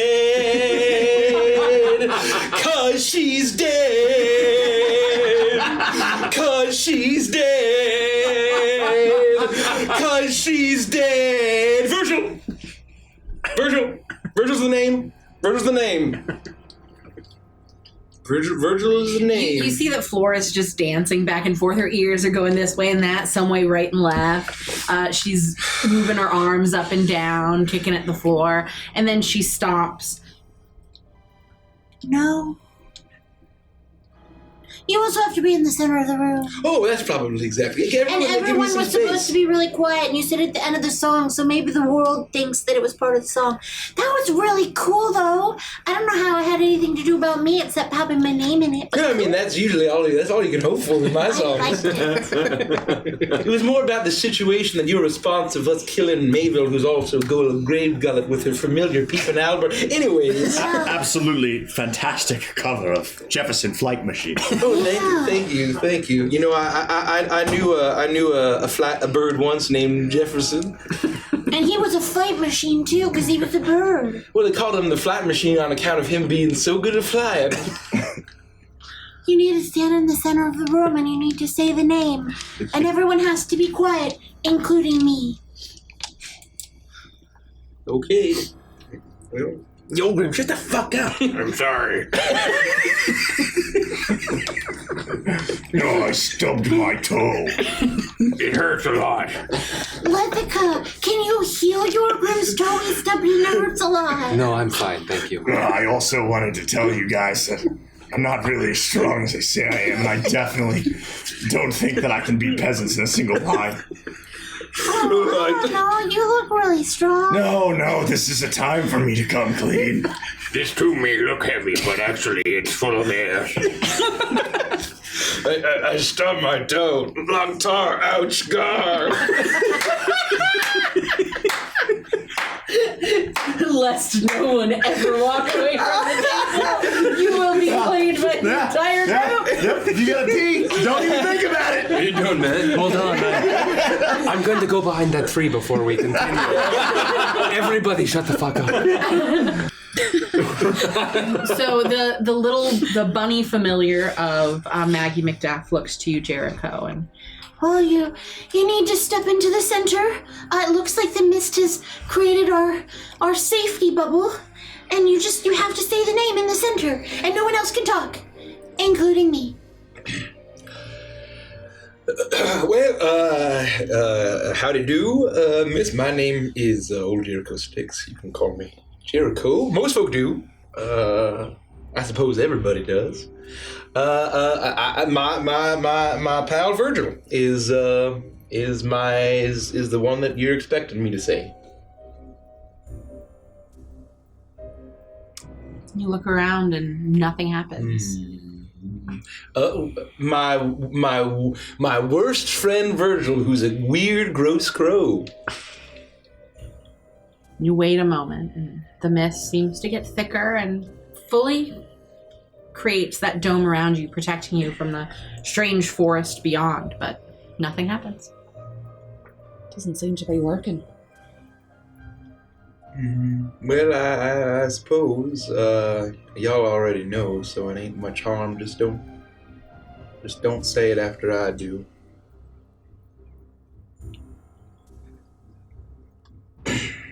Raoul. As you speak the true name of the dark passenger within you, your patron and prisoner, and in some ways your oldest friend, the fog around you shifts to a faint yellow glow, and you take the first steps on your journey. Fog opens before you, and you find yourselves in a quaint but ramshackled hut in the middle of a dark wood. A large iron cauldron rests on the fire, bubbling with a strange brew, while various knickknacks and reagents hang from the ceilings or collect dusts on the shelves. In the center of the hut, you see a strange circle painted in blood, a macabre bit of artwork with a drizzling trail leading to a halfling man hanging by his feet, a bag over his head and his throat slit as he still drips the last of his life force into a basin beneath him. 3 hunched, gnarled ancient crones chant and wave their hands about as the blood runes glow. Your eyes are drawn to the circle and what appears to be a scarecrow, not quite as simple as the average turnip head you might see guarding the fields in this part of Yona, but a scarecrow all the same. In a flash of fiendish orange light, the scarecrow begins to move as the 3 green hags who gave him life, the Oakham sisters, dance about and celebrate the success of the ritual. The scarecrow looks around confused, blinking with glowing eyes, not sure what he was meant to do or meant to be, or maybe even why he exists at all. The crones shriek with glee and dance about in front of a banjo that hangs on the wall, covered in strange markings of some significance. Oh, fuck. Did you exist before this? No, I did not. Not a very happy birthday. Well, it was happening to me at the time. Look at them. Look at how pretty they all are. You mean those hags? Oh gosh, my best gals. Those like horrible, hideous, are they green hags? They're green hags. Those horrible, hideous green hags? Oh gosh, as green as the day I left them.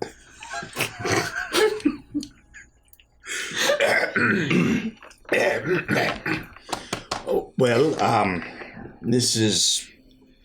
I'm a little concerned, Jericho. I mean, I know that you've had some darkness in your past, but this is looking a little troubling.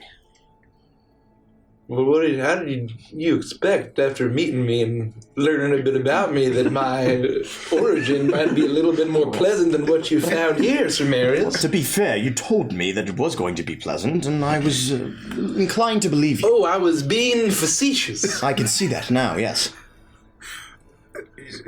So, that name you said, we shouldn't say that? No. So who is that? Well, y'all met him. He knows all of you and all the secrets what you're sharing. This is actually he's quite happy about all this. Certainly. So it's another name for Virgil. Yeah, no, that's his real demon name. Mm-hmm. All right, well, maybe you can sloop that out of all of our memories, Lefika, so we all forget that. So we don't accidentally say it like in our sleep or something. Just don't say it more than twice. All right. Well, so that's me. Them's my best gals, and there's that poor fellow over there. Some mighty fine finger work he had, apparently. Mighty fine banjo player. Him. Oh. Great warble. Warbler? Hmm?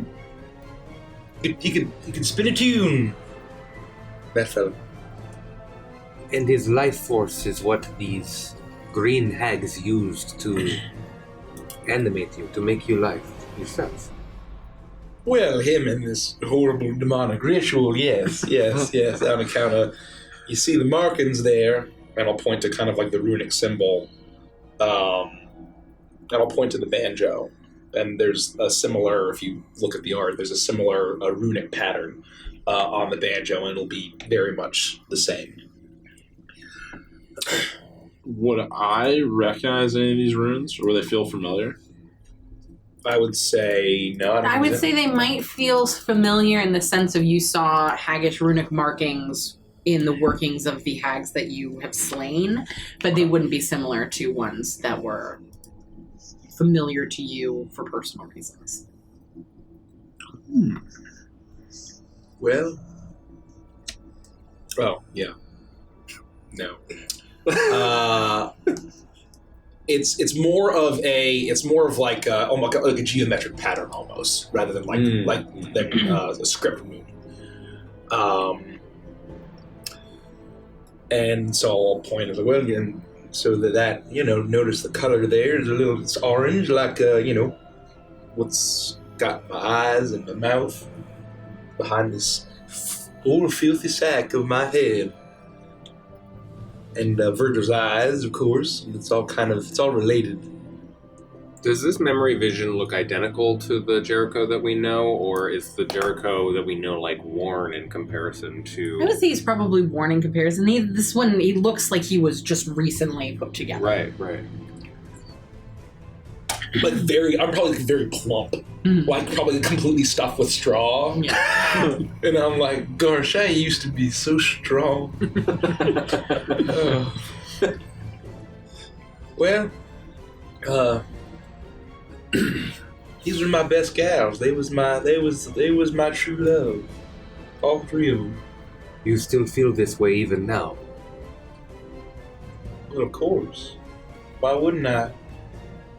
I suppose they are your mothers in a way. I can see that. I don't know if I would say mothers. They was my best gals. They're all so pretty, and they were so sweet to me. They taught me what true love really was. Help me understand that a little more. What do you mean, understand true love? Well, they just showed me when I would go down into them halfling towns and human towns and other folk, I would see lovebirds and all Twitter painted, and they gave me all sorts of affection and love, and it was very nice for a time, and as long as I did stuff for them. kind of stuff are you talking about? Well, I'm sure we'll find out, won't we? Maybe we won't.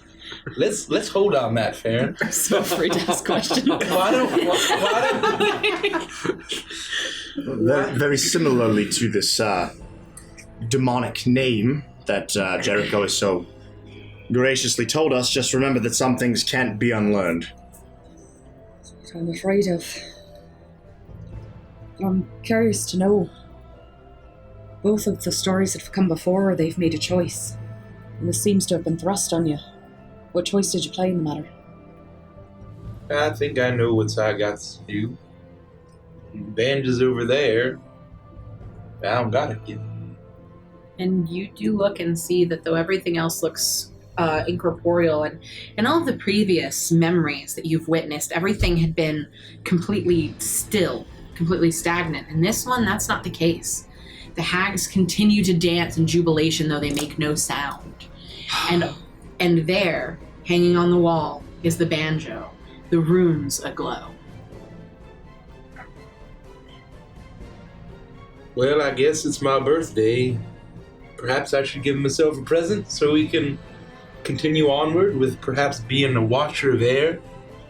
Probably on account of my great singing voice. That stands to reason. Okay, thank you. I'm glad I got some validation. I'll walk over and I will pick up the banjo and I'll try to lift it up and I'll look at the halfling and I'll kind of like linger on looking at the halfling and I'll feel a little sad. And then I'll walk over to my past self and I'll oh no, I don't want to give it to you untuned. And I'll tune it. Gosh, them sure were some pretty beautiful, kind, lovely gals, but they didn't know the first thing about tuning an instrument. Happy birthday from future me to you.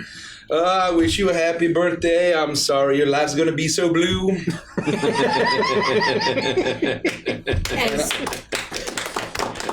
I hand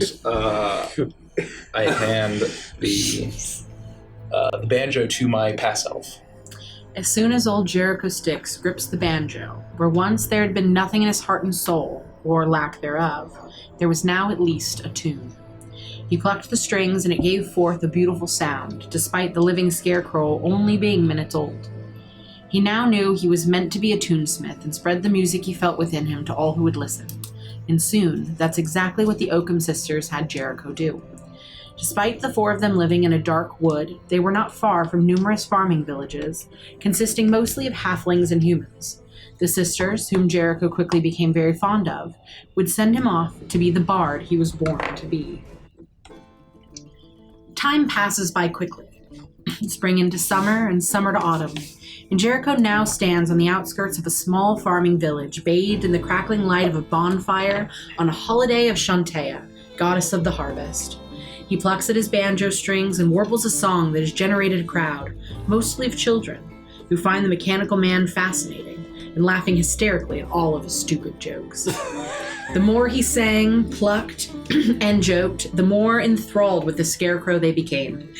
The night begins to wind down, and suddenly many of the townsfolk have gone to bed, but Jericho still has his audience, hanging on each of his words and following all of his guidance to join him in song, dance, or play. One of the halfling children blinks up and asks where they should go next. Jericho thinks back to his best gals waiting for him in the dark wood. Gosh, I was hoping we wouldn't get to this part, Miss Farron. We have, and there's no going back. So Nope. go on. What happened? Well, they all went to bed and slept very peacefully and lived happily ever after. I'd like to insight check Jericho.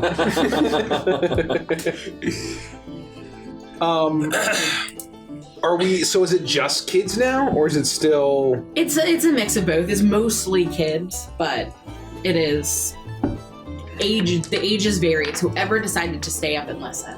And Jericho's been playing here for a while that it seems like all of the parents trust him. Never trust a scarecrow. How long will you be in these towns? I'll pass In it case you need it. I'll look at Briggsy and I'll say, well, as long as it took. I wasn't the one making the rules. I wasn't the one telling me where to go and what to do. That was all my best guys. They would, as long as I did what I said, then they'd give me all of the affection that an old scarecrow like me could desire and enjoy. So, it would basically be like the traveling bard to these villages and towns. So I'm coming anywhere, right? Just a bard coming in and playing the local taverns and then moving on, that sort of thing. Yeah, for sure. I mean, especially around harvest time, they was always real enthralled by a scarecrow that could play the banjo. And I didn't have no weird, gross crow to scare them all away. I scared the crows away instead. That's a good point. So is Virgil just not in the picture yet? Oh, no. This is actually quite pleasant. Ain't got no Virgil. And I got friends. I got my best gals. Gosh, I had everything. I had everything a fella could ask for. So what do you do now?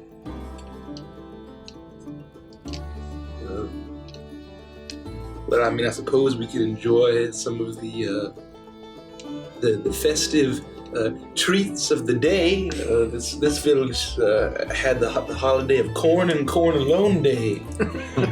It was a corn festival. I don't know if you could put that together. It's quite the name. Oh, yeah. Gosh, it was quite the name. This town, they loved it, and this was my Shantia. They worship that goddess, and they love their corn. Let me tell you. I will go up and attempt to. Is there like satchels of corn, or is there just like? I'll reach down and see if I can pick up corn. You reach down and pick up corn. I did not think. I thought my hand might pass through the basket. No, there's cornbread. There's corn, just corn pone in case you're feeling real spicy. It's been some time since I've had corn on the cob. That's all I got. You bite into it and it tastes like corn, but as you swallow, it feels like it never hits your stomach. You have no sense of fullness, but you get the taste. It is quite good, if not an illusion. Oh, that's what corn pone is. I feel like you've mentioned corn pone a bunch of times, and I just what the fuck is corn pone? It's a very memorable treat. I would just take whole handfuls of it and just eat it because I didn't know the difference. Well, needless to say, after this experience, I was a husk of a person. On my way here, I got lost in the cornfields. It was an amazing experience.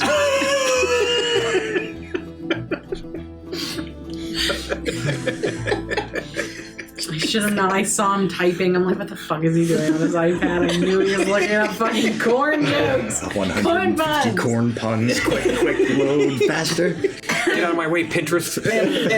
And when I thought that I knew that I had a feeling it was going to be corn and corn alone day, and I thought, Briggsy, Captain Cratch, if you came up to me and said, hey, I'm a pirate, I'd like to buy some corn, and I'll say it'll cost you $1 an ear.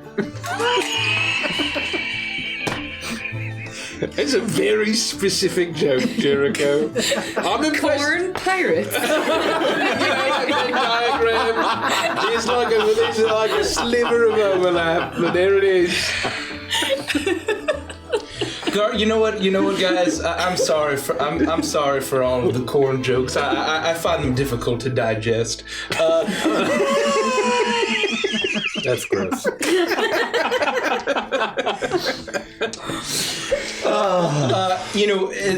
This little child over here, he said, Jericho, here's some unpopped popcorn with nothing on it. And I said, just plain popcorn? I can do a lot better than that. Jericho, I don't want to ruin the fun, but I'm starting to see the mist encroaching, and I don't know if we have all the time in the world for this. Well, the reason why I say all of that is that all of the children are going to find all of those jokes hilarious. And when I suggest there's plenty more corn jokes and corn alone jokes where that came from, but back in the woods. Follow me, children. And I'll sing a song about corn. With Jericho's suggestion to head into the woods to meet his friends, the audience enthusiastically agrees with a cheer, many of them staying well up past their bedtime. They follow Jericho like the Pied Piper he was constructed to be, and the halfling men, women, and children sing and dance as they enter the dark woods and are never seen again. This continues over and over again from village to village. Jericho isn't sure how many years passes this way, and he's never really sure what happens to the folk he brings back to the Oakham sisters, but he knows it's what he's supposed to do. The affection the green hags heap upon him each time he successfully brings more mortals to the hut is absolutely addicting, and Jericho will do anything to get just a tiny bit of praise, genuine or not. And finally, the night that would be the culmination of all that singing and banjo playing arrives, thanks to all of Jericho's hard work, of course. He stands proudly beneath a full harvest moon, bathed in the blue light. The ground around him is littered with black feathers and blood. A massive runic circle in the same pattern that is mirrored on his banjo is formed by the corpses of hundreds of slaughtered crows. The scarecrow's shirt is open, the cage of his torso now empty but glowing with runic magic. And the three hags stand in a triangle formation around the pattern as they speak a single name thrice. Raum, Raum, Raum. Suddenly, the beautiful blue moonlight is swallowed by demonic orange light as the horrified sound of a cawing shriek erupts around him, then inside him, then from him. You see the simple scarecrow move and shift as a huge crow-like demon with 4 wings suddenly materializes around him and begins to fuse with him. The malevolent orange eyes with pupils made of 4-pointed stars looks between the hags, not with obedience, but with ravenous hatred. The looks upon the Oakham sisters' faces turns from glee to abject horror as a sudden realization hits them, just as a realization hits Jericho. Their secret manipulation of him, their false love for him, the evil they made him commit, the tool he was to them, that they were never his best gals. It was all a lie.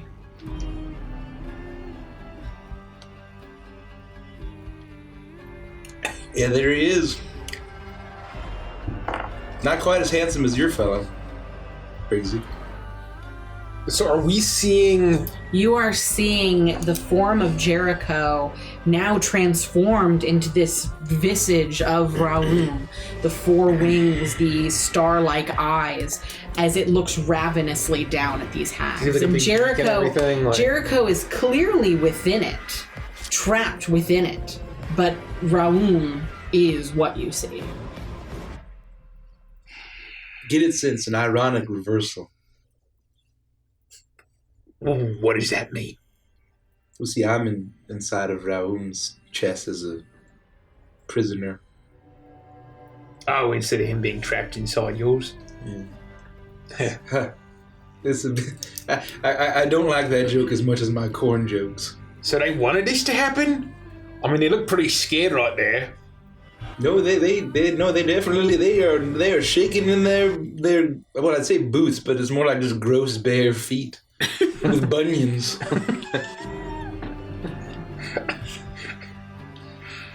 And I don't more than they could handle. They thought that what you all know to be the situation just happened right away, but I did this to them.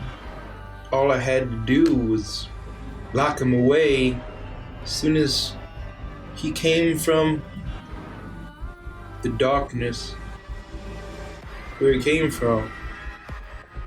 but he got into my head. Right when it happened, I had a chat with him. He came to me as that. And I felt the presence of these dark wings over me, and then I looked and he was just a man. Man with a cane. Handsome fella, real sweet voice. And he told me about everything that they had done. My best gals, how it wasn't real. How the love was never real, how the affection, how I was just a tool. I was just farm equipment like a plow or a rake. And he made a whole lot of sense. And he wanted me to help him, and he was a real friend. He'd be a true friend. Rather than locking them away right away, his words sounded mighty nice, mighty sweet. He knew a lot of secrets. That he told me only someone real powerful, real knowledgeable would know. And then, So what happened to all those kids? All the people that you brought to the woods? I still don't know. I mean, I do know. I don't know the specifics, if that's what you're asking. I mean, did they play a part in this? Every single one of them played a part. All them souls. Get a demon like Virgil. That's real. Takes a lot of souls. Takes a lot of power. Much less to try to trap him. Imprison him.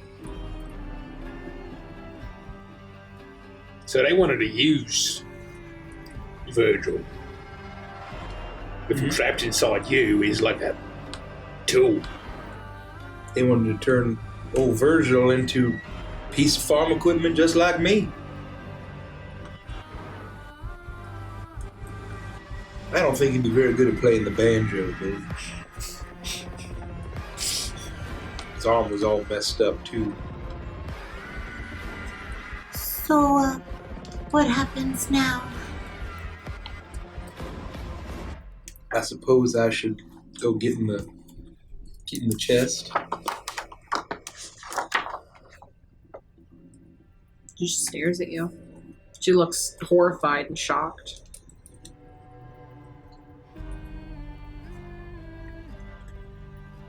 I will just look at all of them and say, well, at least they're evil hags, right? And I'll step forward and I'll just kind of try to swoop into and become the prisoner inside of Raum, but also fueling that rage and hatred and anger and ravenous hatred, and just completely let go. In nearly an instant, Jericho, or is it Raum, or is it both, lunges forward on fiendish black wings and tears apart each and every Oakham sister, rending them with huge black talons and devouring them to the jagged crow beak. The demonic creature slaughters the coven that created it. However, once this revenge was finally complete, the magic of the ritual does not cease. You watch as the fiendish eyes of the crow demon go wide with surprise and hatred as the corporeal form shifts and shakes and is turned to orange energy that swirls like a hurricane of black feathers. With a cawing shriek, Raum is pulled into the scarecrow's chest, imprisoning the demon as Jericho collapses to the ground, seemingly losing his senses. In a burst of feathers, the scarecrow's mouth opens and a large, angry crow forces its way out of his throat, pecking the burlap sack that formed his head until Jericho finally awoke. It took time for Jericho to process that the gore that surrounded him was made up of his best gals. And then he realized for the first time in his life that he is truly alone. No, reminds the crow by his side, He has one friend. Only one friend in this world. Jericho introduces himself to the bird in his usual way, and the crow tells him to call him Virgil.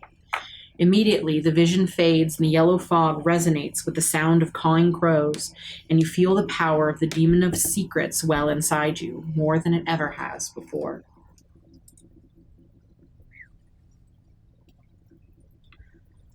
So,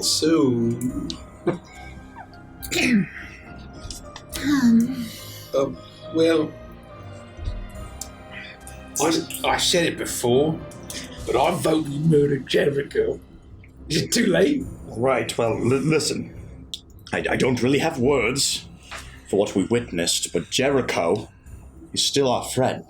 And I hope that perhaps he can be freed one day, and that horrible creature that is within him won't be there anymore. I mean, it doesn't seem to me like he had much choice in any of this. Jericho is still Jericho. He was just a tool of evil, used and betrayed by those he trusted most. My beautiful best gals. you're a reasonable person, Yorgrim. Thank you, Yorgrim. No longer a tool, but also a friend. I will go and I will give a comforting hug to Jericho. Gosh. I'm like kind of hold up my hands as if I'm like, oh gosh. All I'm saying is, did anyone see what happened to those 3 fucking eggs? They were devoured, eaten, consumed. Eviscerated, torn apart.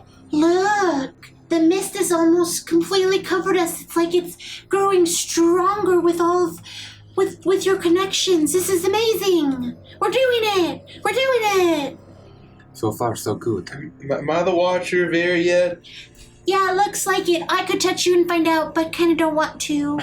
I don't blame you. But I will.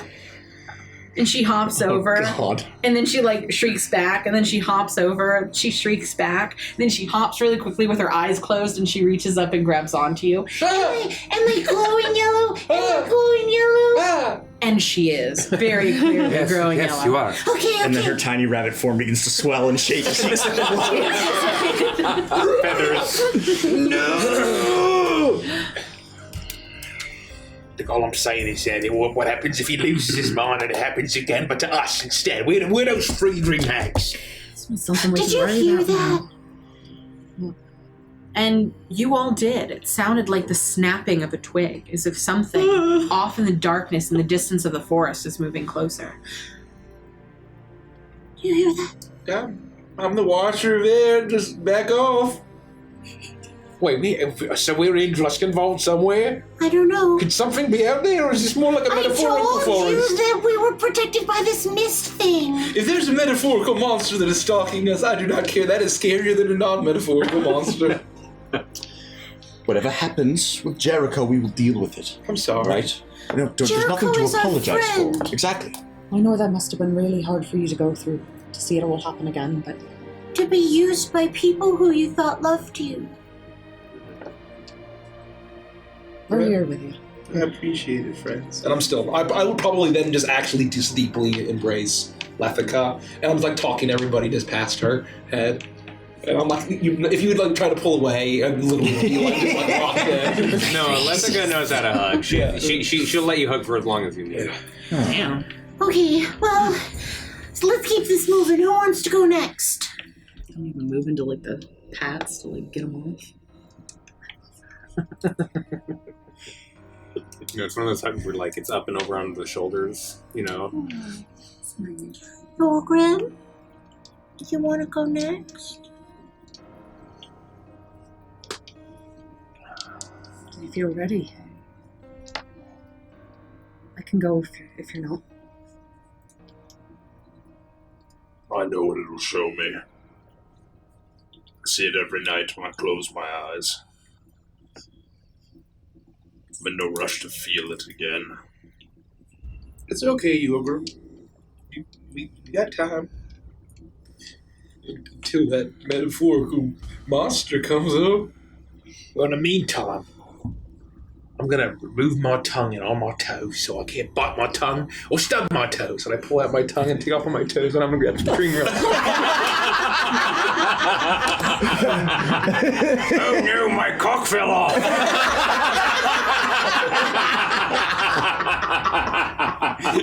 It's not coming back on! Oh no! In this place, you can't reattach limbs! And that means it's gonna be unattached forever! It's permanent! It's like the You watch as the penis does it. Save this for that's like the leper who visited the Lady of the Night. Also, Caprice was The like leper who grabbed the trying what? to bang The down a leper fucking... who visited a Lady of the Night. Oh. He left the tip. Ew! Jeez! Someone asked for something? Yeah, a seltzer, please. During your Yeah, corn please. jokes, I thought that it was going to end with "aw shucks." Oh, that would have been really good. Caprice was behind the door like, "Hey, fucking go wow!" Holy fuck, that's so good. Oh god. So with that, who wants to go next? You don't want to go, Yorgrim? Just get it over with. Just deal with it. I believe in you. I'll let Lethica go, and I'll say, oh, sorry. I used to be a lot stronger. You see my muscles back? It was mostly straw. It was entirely straw. Farron, it can't be much worse than what we just saw. I can go. I'm ready. You want to go, Farron? I'll go. Okay, well, let me find you right here on my list. Give me a second. I thought I was pressuring Yorgrim. It's okay, I think I found you. Yep, found you. How about eggs? Oh, shucks. Oh, fuck. They're probably music. The moment too. it's gone, you can someone if the corn jokes, you can just. Oh, Huskin Bee. I found it. No, I'm good. It's okay. So you just stand in the middle, and everybody doesn't say anything. Well, you say the name. Nobody says anything, including me. Right. I'll step to the center. I gave my soul willingly. So I hope it won't be so bad for all of you to see. I gave my soul to the beast of blight. To Gorthos, the blighted one. As you speak the name of the dark archfey of your circle, the fog around you shifts to a faint green glow. And as soon as you take that first step on your journey, the fog opens up and you're all in an ancient forest of what appears to be dead trees rotted through with fungus and blight. You see a number of figures surrounding a fetid pond, on the bank of which is a massive stag laying on its side. While the beast may have once been mighty and strong, it is now clearly emaciated and covered in boils, overcome with some sort of sickness that is giving it pained, labored breathing. The figures that surround this are antlered and hooved themselves, as satyrs adorned in pelt, wicker, and bone all give their attention to two teenage satyrs who stand right beside the dying stag. A young Farron of the Heartsblight looks to her dearest friend Gwenna of the Heartsblight, with a sick pit in her stomach. Both of them knew that this day would come, but nothing could have prepared her for a first Heartsblight ritual, especially with all of the Circle Elders watching. However, both shared their same zealous commitment to their patron and the same natural talent for the magics of Wicker, Rune, and Blight. And today they must prove to the Elders that they are fit to survive and spread the will and the blight of Gorthos. The stag looks at Farron with pain in its eyes and gives a weak grunt. Immediately, Gwenna puts a soft hand on her shoulder.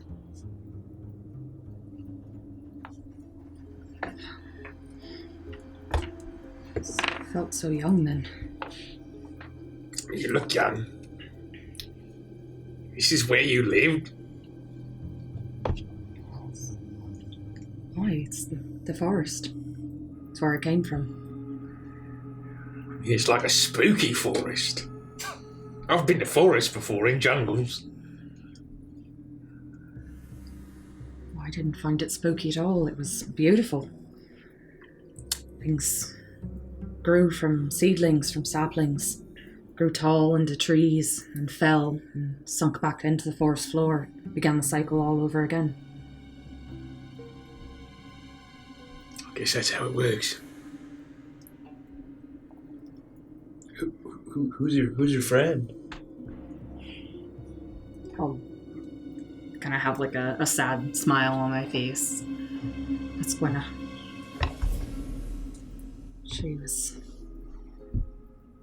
She was my everything, my best friend in the world. And much more than that. Your best gal? I guess you could say, my best gal. She's very beautiful. She was the most beautiful of all the forms in our circle. She was the strongest and the fastest. And she was mine. I had her attention every day and she had mine, and we were so close. Even though we weren't supposed to be. It was our secret. Oh, it was a secret. Our circle didn't approve of close relationships. You're meant to be born, to grow up into the service of the circle, to do your duty, spreading blight throughout the forest and leading the circle of life from one end to another. It's hard to take things with you if you're only really meant to die in the end, and your body's just a body. But she was different. We were different. It is so strange to me that all of us, so far, would share a important ritual in our pasts. What was the nature of what you needed to do here now, in this space? This was our first real test as young fawns growing up, to abide by the word of Gorthos, to spread his blight and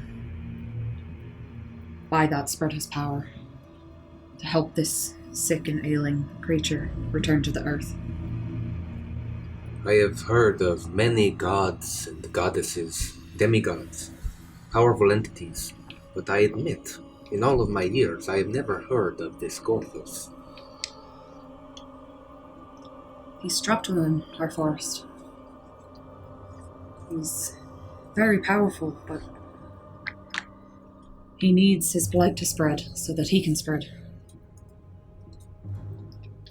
That's why I'm here. Spreading his power. Oh.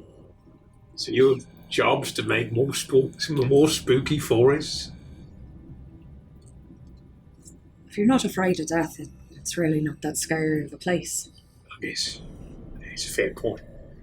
I'm the opposite of that. You look pretty spooky yourself there, Mr. Zombie Crocodile Man. Yes, you fit in right. You fit right in here. Yeah, that doesn't mean I like it. So, Farron, does this mean you have to finish your ritual? It does.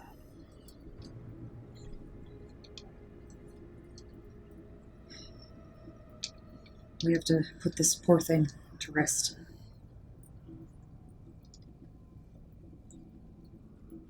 Okay. So I'll step over, kind of sidling up, kind of stepping into the place where I'm standing next to Glenna.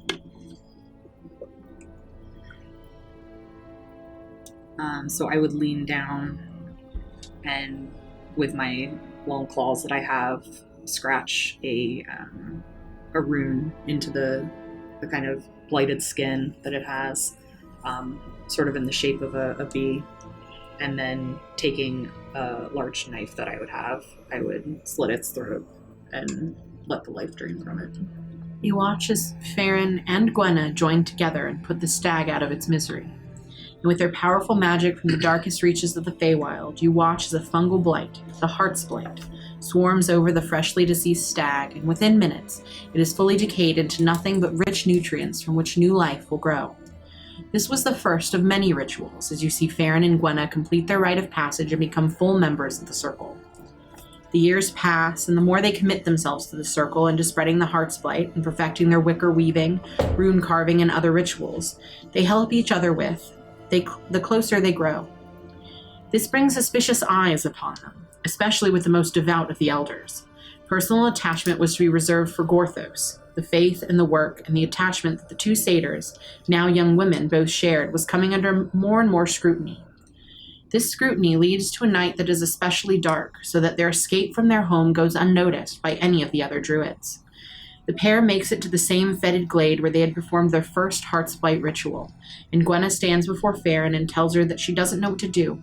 Despite being the older of the two and usually the one who was the leader, despite their commitment to Gorthos, Gwenna doesn't want to give up her attachment to Farron, which she knew would soon be forced by the village elders.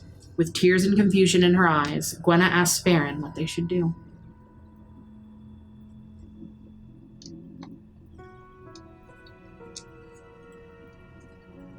This was an awful night. So what choice do you have? Pretty terrible. I mean, this is awful. I'm sorry you had to go through with this. Fuck the village elders. It's not the way that I went with it. Sorry, I know we're probably gonna see it, but you can't stand in the way of true love. That's how I felt. To have the one person that I could be myself with. One person I could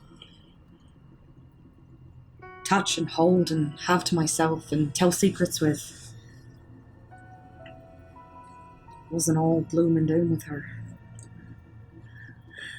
I'm all about personal attachment. It's like kind of, everything I am is what I want. So, whatever you're going to do, I don't blame you. I'm sure I would do the same thing. But you did mention that you willingly gave, yourself to Gorthos, but it kind of looks like you were born into this. I was born into it. It was the way of things. You grow up in the circle and you give yourself to Gorthos. Natural order. And I did. Oh, that was the natural order of things. You were born into it. I guess it's your lot in life, right? We all have our own sort of lot in life, even if we don't choose it. But it was in this moment that you did have a choice. What choice did you make? Did you pick Gwenna?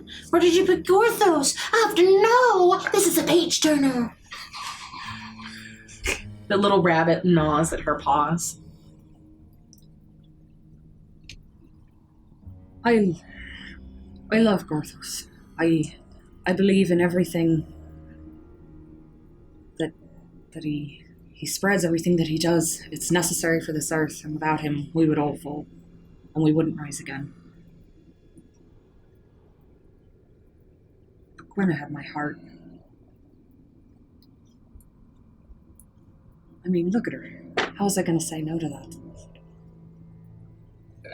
She was something just for me. I certainly would. Something I didn't have to give back. Love is extremely important. It's very powerful.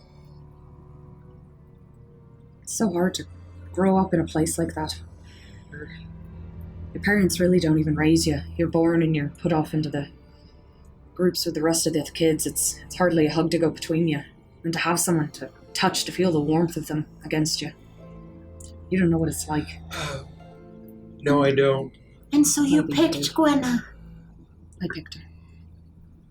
And from that moment forward, the two give in to the feelings they have for each other and decide that there is nothing worth sacrificing their attachment to each other. But they do this in secret.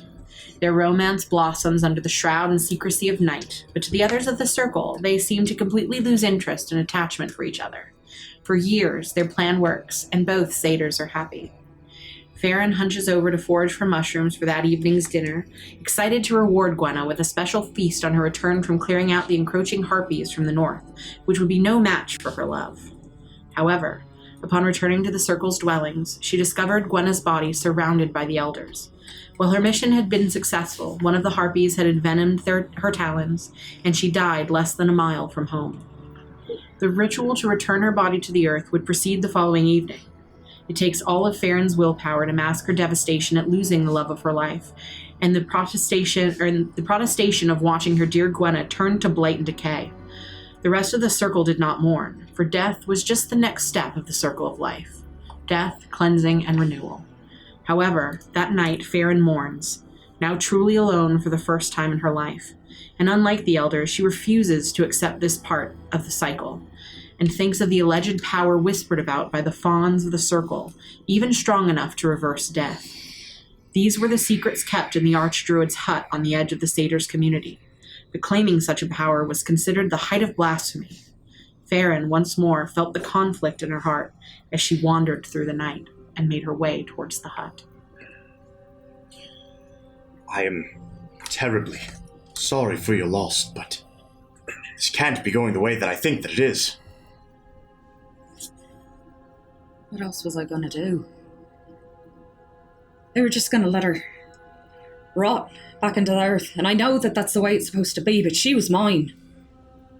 She was mine to keep. And I loved her. That's rough. That's really rough. I know she would have done the same thing for me. So I did. I waited for everyone to fall asleep. And I went to the hut. Made the right decision. I don't know if I did. I think... what other choice is there? You have something like me, and all I do is make mistake after mistake, and I'm seeing you, Farron, and you got a good head on your shoulders, antlers and all. You're just doing the right thing one after another. What any reasonable person or dear folk would do. I know I had to do something. This was the only thing that I had. It just got over my head. When you get the powers that reverse death, I mean, look at us. Stock stuff. And as you look at the scene that's frozen here, you see the door to the hut glow with that strange green light.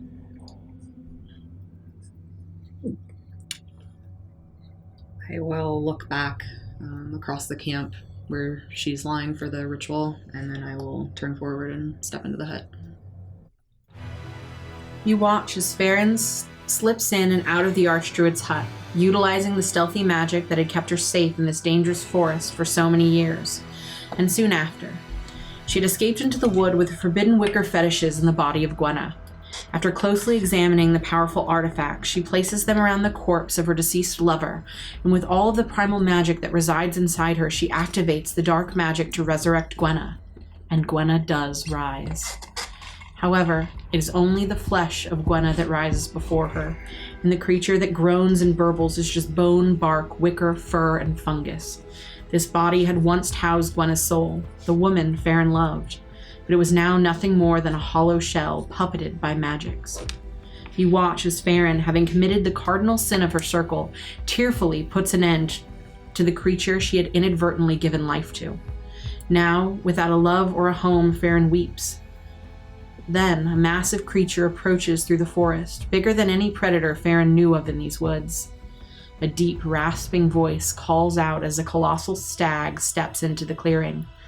It was skeletal and just as much plant matter and blight as it was animal parts. Gorthos loomed tall with his wicker antlers, and immediately Farron felt the kinship she always knew she had. She had bucked the traditions that kept the old circle stagnant, and her passionate acts were the catalyst for the blight to truly spread beyond the confines of the forest. As Farron bowed, so did the Archfey, and the satyr received the mark of the beast. Immediately, the vision fades and the green fog resonates with the sound of the stag's bellow and the creaking of wicker, and you feel the power of the beast of blight well inside you more than it ever has before.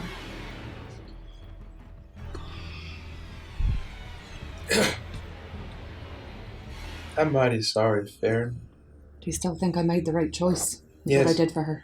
Yes. To her, I guess. You had to try it, Farron. I did.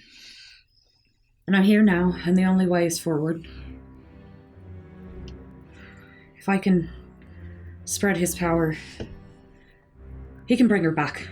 I couldn't, but he can. Flora hops over to you and immediately wraps her arms around your leg, and you see as she glows bright with that green color. It almost shocks herself as she'd completely forgotten about that connection. She hops back and then begins to transition between the same colors again. Oh, it worked, that's for sure. I think you're right. I can feel him. Watcher of Earth. Yeah. That stands to reason. Everything I know about you. You did the right thing. Don't you feel a shred of regret like most of us should. Thank you, Jericho. I mean, it sort of worked out. I mean, it was horrific, but, it's almost like it's what is it a god or whatever it is? I mean, you're sort of doing his will now, right? That's exactly right. It doesn't appear as though Gorthos has turned his back on you. He hasn't. Not yet. I won't turn my back on him till he brings her back.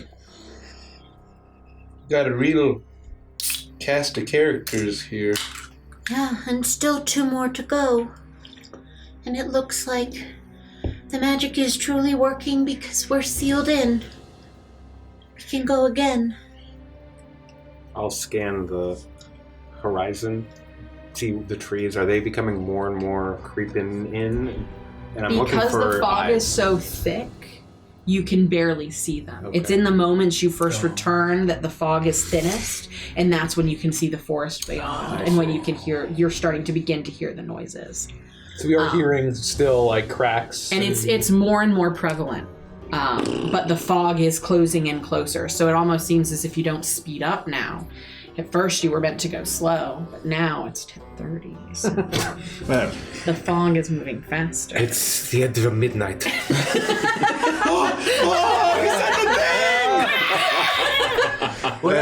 Yaldrin, it appears that it would be either me or you, and I was going to let the god of this world decide whether her notes were in the right order or not. Other than that, either way. Who wants to go first? It's totally up to you. I'm gonna have to flounder around in my notes regardless. Sir Marius, I want a nice, pleasant, heroic knight's tale. You will not find that from me, Jericho. I'm sorry. I have several lovely tales about deeds that I've done, but not today. Oh. You sure about that? Maybe it'll... When you become the Watcher of Fire, I'll be like, oh, here's that time I saved that cat from a tree. I'm extremely sure. Maybe an old lady crossing the thoroughfare, perhaps? No, none of that. You hear the cracking of branches and twigs off in the distance. There is no time like the present! the circle. Are you gonna do it, Marius? Come this far, and quite frankly, you all have said that you've given your soul willingly, perhaps, but mine was taken. And you were worried about finding Mr. Crossroads if he were to appear. I dare her to appear. I've wanted to kill her for a very, very long time. And I'd like to get my chance, and I don't know what's going to happen if she lends me her power. She whispered a name, one that I will never repeat. But I know her as the Red Duchess. As you speak, the only title you know of the woman who tricked you so long ago. The fog around you shifts to a faint purple glow. And as soon as you take that first step on your journey, the fog opens up, and you are all in the courtyard of a large castle. A number of workers and servants walking about as 2 young boys with wooden swords play fight, laughing and shouting as a stable hand has to dodge their sprinting. Although both of the boys seem to be no older than 10, the swordplay is surprisingly good, but the blonde child clearly gains the upper hand on the boy with the black hair until the latter trips and falls onto his back. The victorious boy declares that he, Lord Marius Renethir, has defeated the future king, Victor Denathria, as the defeated boy lets out a cough before both of them erupt into laughter, and young Marius pulls the crowned prince to his feet. Soon, the boys are teenagers and already off to war against a hobgoblin army, fighting shoulder to shoulder, Marius saving the generally sickly Victor from certain doom on more than a handful of occasions.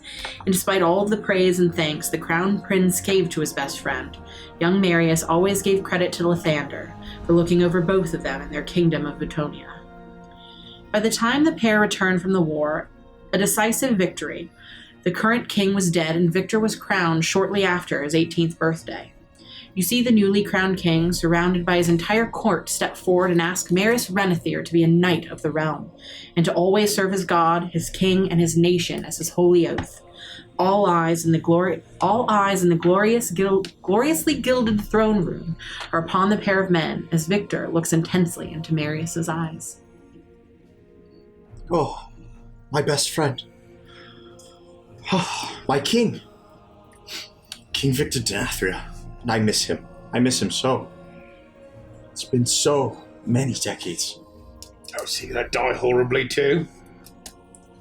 I don't know about horribly. I mean, he was always a little sickly, but I think what will eventually be his undoing is his humanity. He's growing older.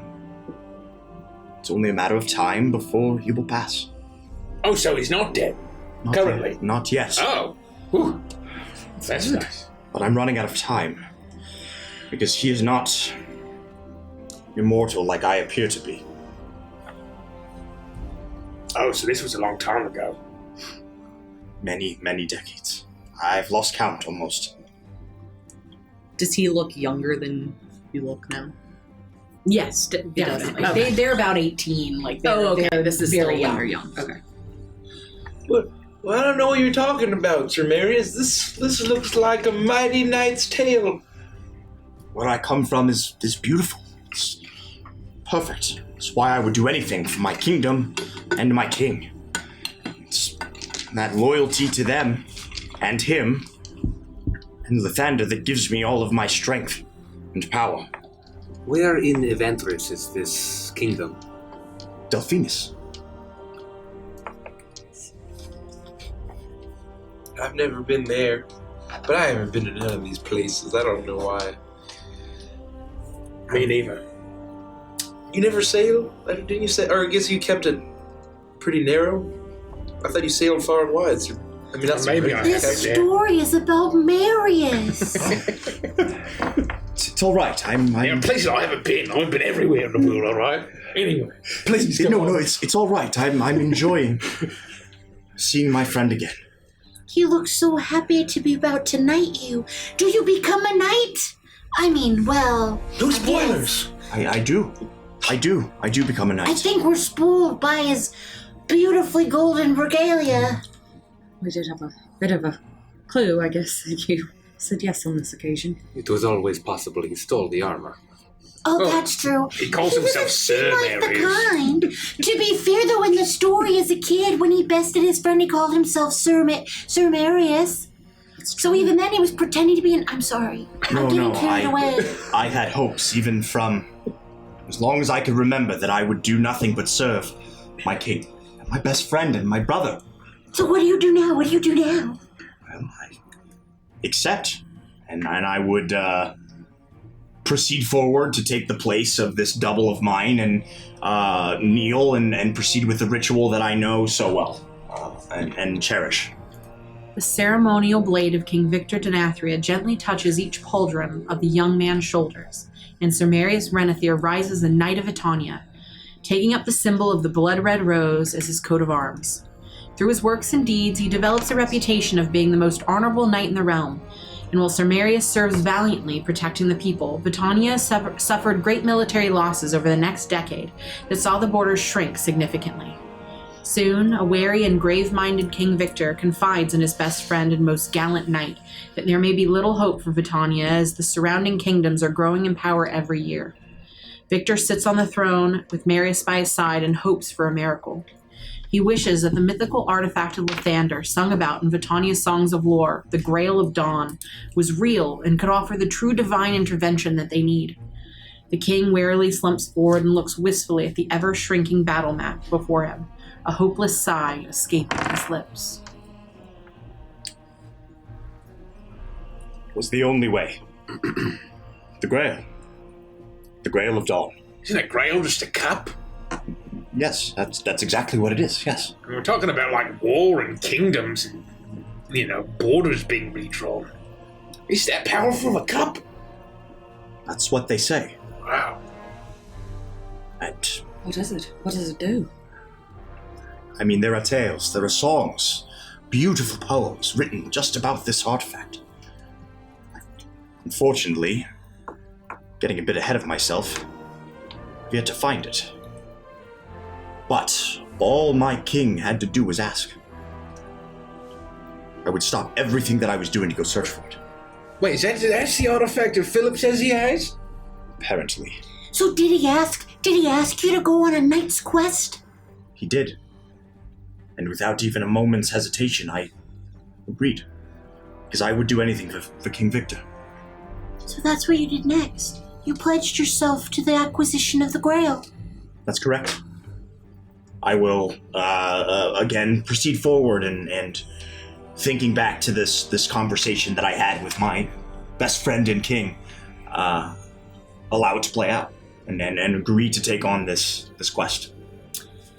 King Victor Denathria embraces his oldest friend, and within the month, Marius rides out from the capital city and begins his Grail quest.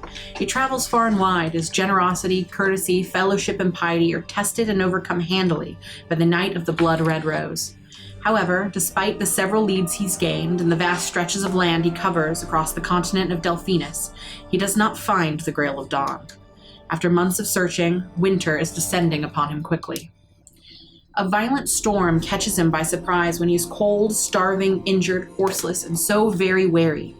And then, as if sent by Lathander himself, Marius finds a castle in the remote hinterlands of Vitania, where he immediately seeks shelter and aid, hoping for the generosity of the inhabitants. Much to his surprise, he is greeted by the castle's only inhabitant, the lady of the house, a duchess in a red dress. The Duke and his vassals were on a hunting expedition and would not return for at least a week, so Sir Marius was more than welcome to recover from his travels. This woman is the most beautiful woman most of you have ever seen. And as she and Marius talk over dinner, you can see just how absolutely hypnotic she is. After dessert is finished, the Duchess in red bites her lower lip and invites Marius to her bedchambers for the evening, while his head is filled with exhaustion, wine, and a strange perfume that feels almost magical in its enchantment. Looking back on it now, it's also clear. I can't believe I was such a fool. No, I can't believe it. Gosh, no wonder you turned down the High Inquisitor. Gosh! I believe it. Winter conditions and wine can do strange things to a person. If one were to subscribe to our Patreon, you'd be able to find out more about our weather conditions.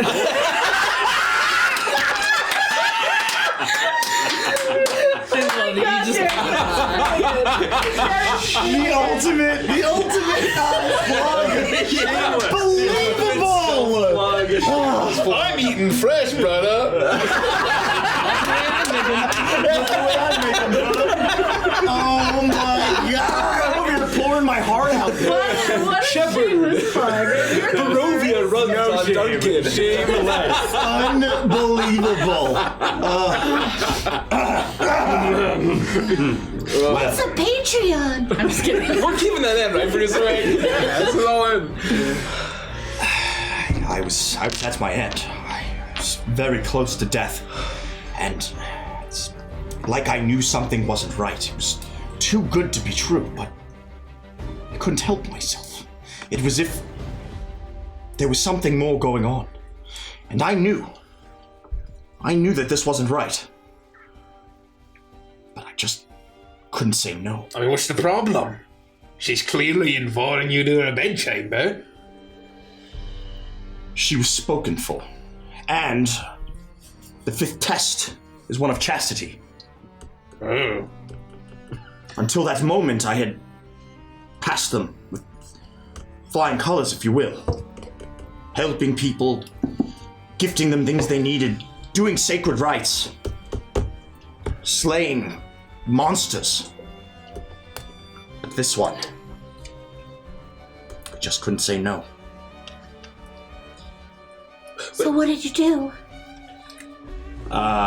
Without a word, stone-faced and just a slight shaking of rage, I go and I sit down where I'm at this table, and I see what this woman is doing, and I silently push my chair back, stand, walk to her, reach my hand out, and allow her to lead me to her chambers. You watch as Marius fails his test of chastity and joins the Red Duchess in her bedchamber. And after a night of passion, the woman pries every single detail of his quest out of him, offering salvation herself. She says her husband is a collector of religious artifacts, and she produces a black grail filled with red liquid, the Grail of Dawn. She offers him a sip to prove that it is filled with the divine might of Lathander himself. Still naked and feeling the shame already welling up, Sir Marius Renethir reaches forth and grabs the grail, drinking deep from it. It's in that moment you see his hunger and agony overcome him. He writhes on the floor as the dark transformation turns him from man to creature of the night, and the Duchess herself transforms, revealing her true form, complete with horns, wings, and hooves, even more beautiful than the facade you had previously seen, but far more horrible.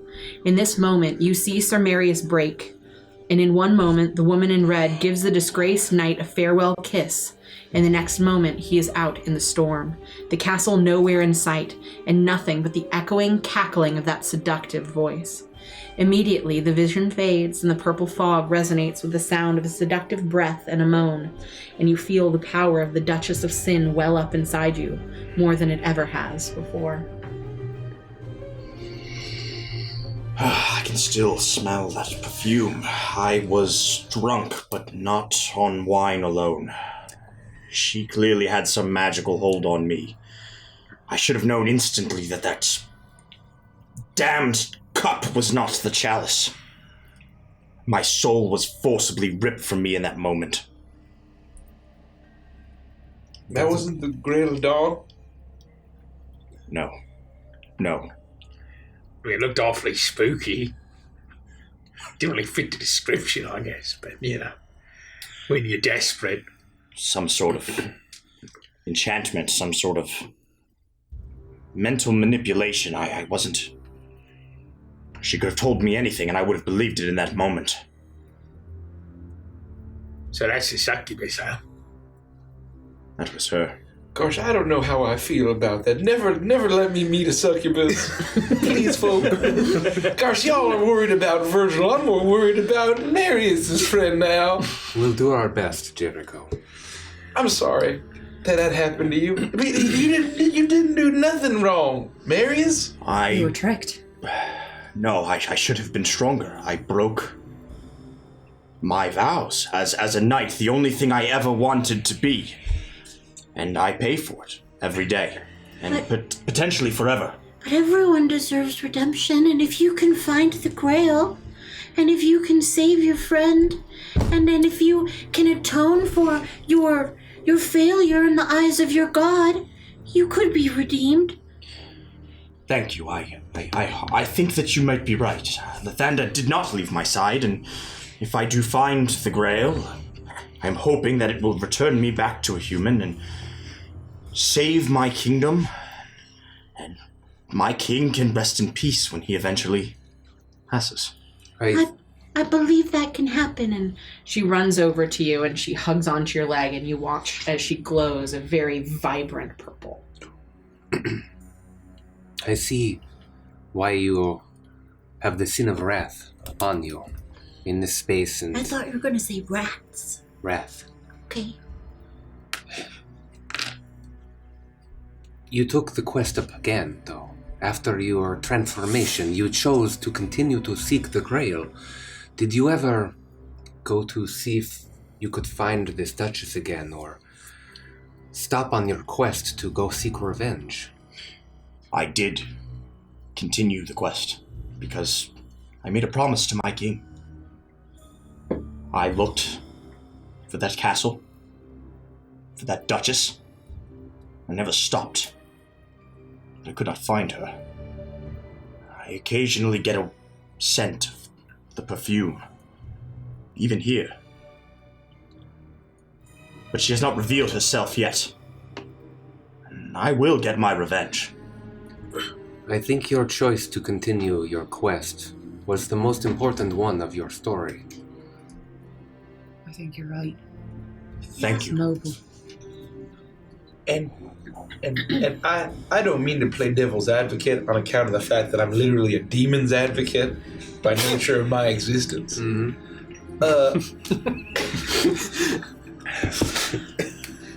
But I mean, that pretty lady. I mean, she can't be all bad, right?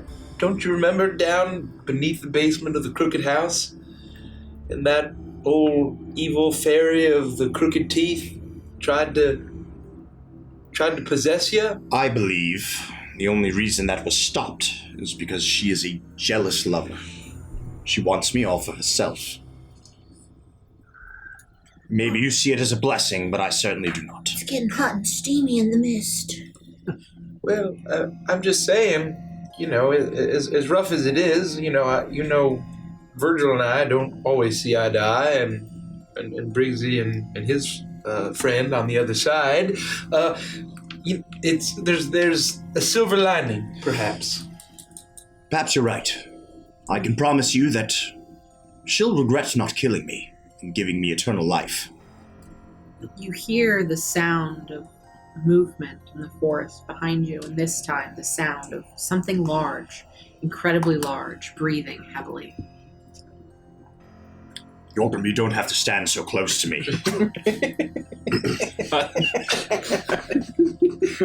You mean like a lozenge or something? And you're breathing awfully heavy. Yorgrim, are you gonna go now?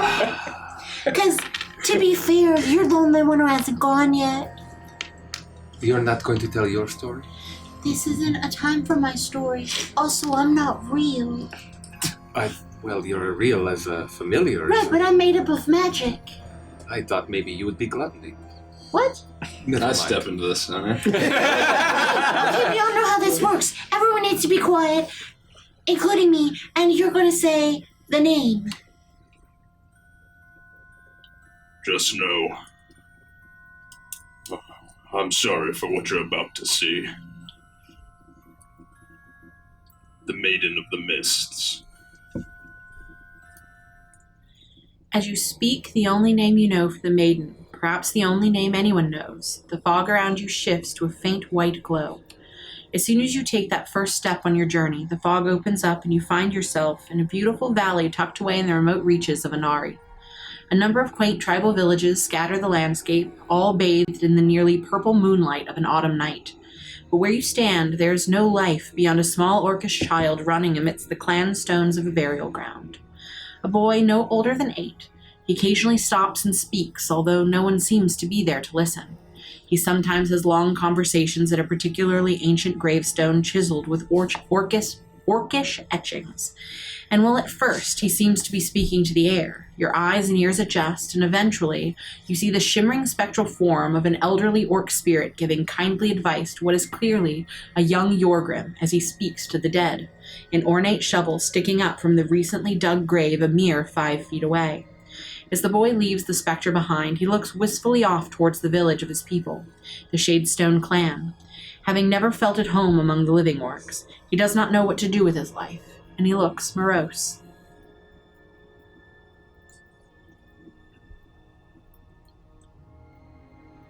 Could always hear the spirits from a young age. I felt more at peace among the tombstones than I did in my home village. You look comforted. Whoever you were speaking to appeared to be kindly. We were your friends. Yes. friends. Was a good word for them. You are always able to communicate beyond the veil? As far back as I can remember. Spirits spoke to me, and I could speak back to them. So this was like a Yorgrim thing, not like every orc in your clan can do this kind of thing. Yes, my next question exactly. Yes, exactly right, Lefika. Thank you. 100%. 100%. It does seem meaningfully important. Hey, I'm sure his answer is forthcoming. Sons of bitches. One orc in a generation had the power to commune with the spirits. I became a shaman of my clan. Presided over the passing of those who lived in the valley. Performed their final rites. Saw them safely into the mists. And on occasion, visit with them as they came back. But here you look so sad, like you don't know what your purpose is yet. At that time, I wasn't sure. Nobody else could speak to spirits. There's no more than 8 here. Wasn't ready to be a shaman. I wasn't ready to carry the weight of this responsibility for the clan. So, what made you decide to pick up your shovel and be the man that you are today? Sense of duty, I suppose. A sense of loyalty. I loved my clan. Though I was more at home in the quiet of the grave, it's what I was called to do.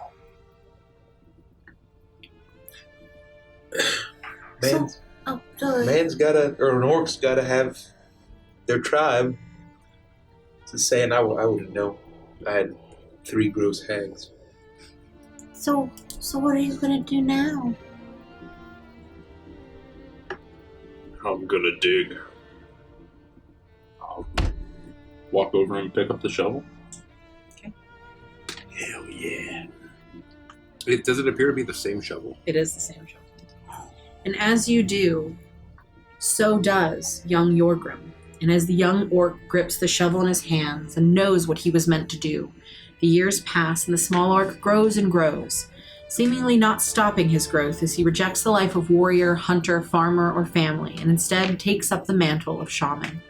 You see him, standing tall over the corpse of a young woman, having fallen in a dire boar hunt. Yorgrim has covered her body in the respective markings and surrounded her with the etched rock fragments that ensure that her spirit would rest peacefully in his people's afterlife, communing with the ancestors and the spirits of the elements before lowering her physical remains into a freshly hewn grave. Lastly, etching her name into the clan stone that rests in this part of the burial grounds. Yorgrim, accustomed to performing these rituals alone, the girl's family already having said their goodbyes to their daughter and sister, so he was surprised when an orc approached him as he finished filling the grave. And it was not just any orc, but the chieftain of the clan, Chief Nergul. He had the build of a mighty warrior, his mottled green skin marked with numerous scars to show his long life and prowess in battle. But most alarming was the grave expression on his face. He came with a warning. He had been visited by the very founder of their clan, Darethar Shadestone, who warned of great calamity and the spirits of the elements and the dead being tortured. A ritual must be conducted to save them, which was foretold by the long-deceased chieftain. While Yorgrim had never been visited by the spirit of Darethar, he took this dire situation with the gravity it deserved, and soon he was standing over a belladonna thicket, beneath which was said to be an ancient artifact that would be needed for the ritual.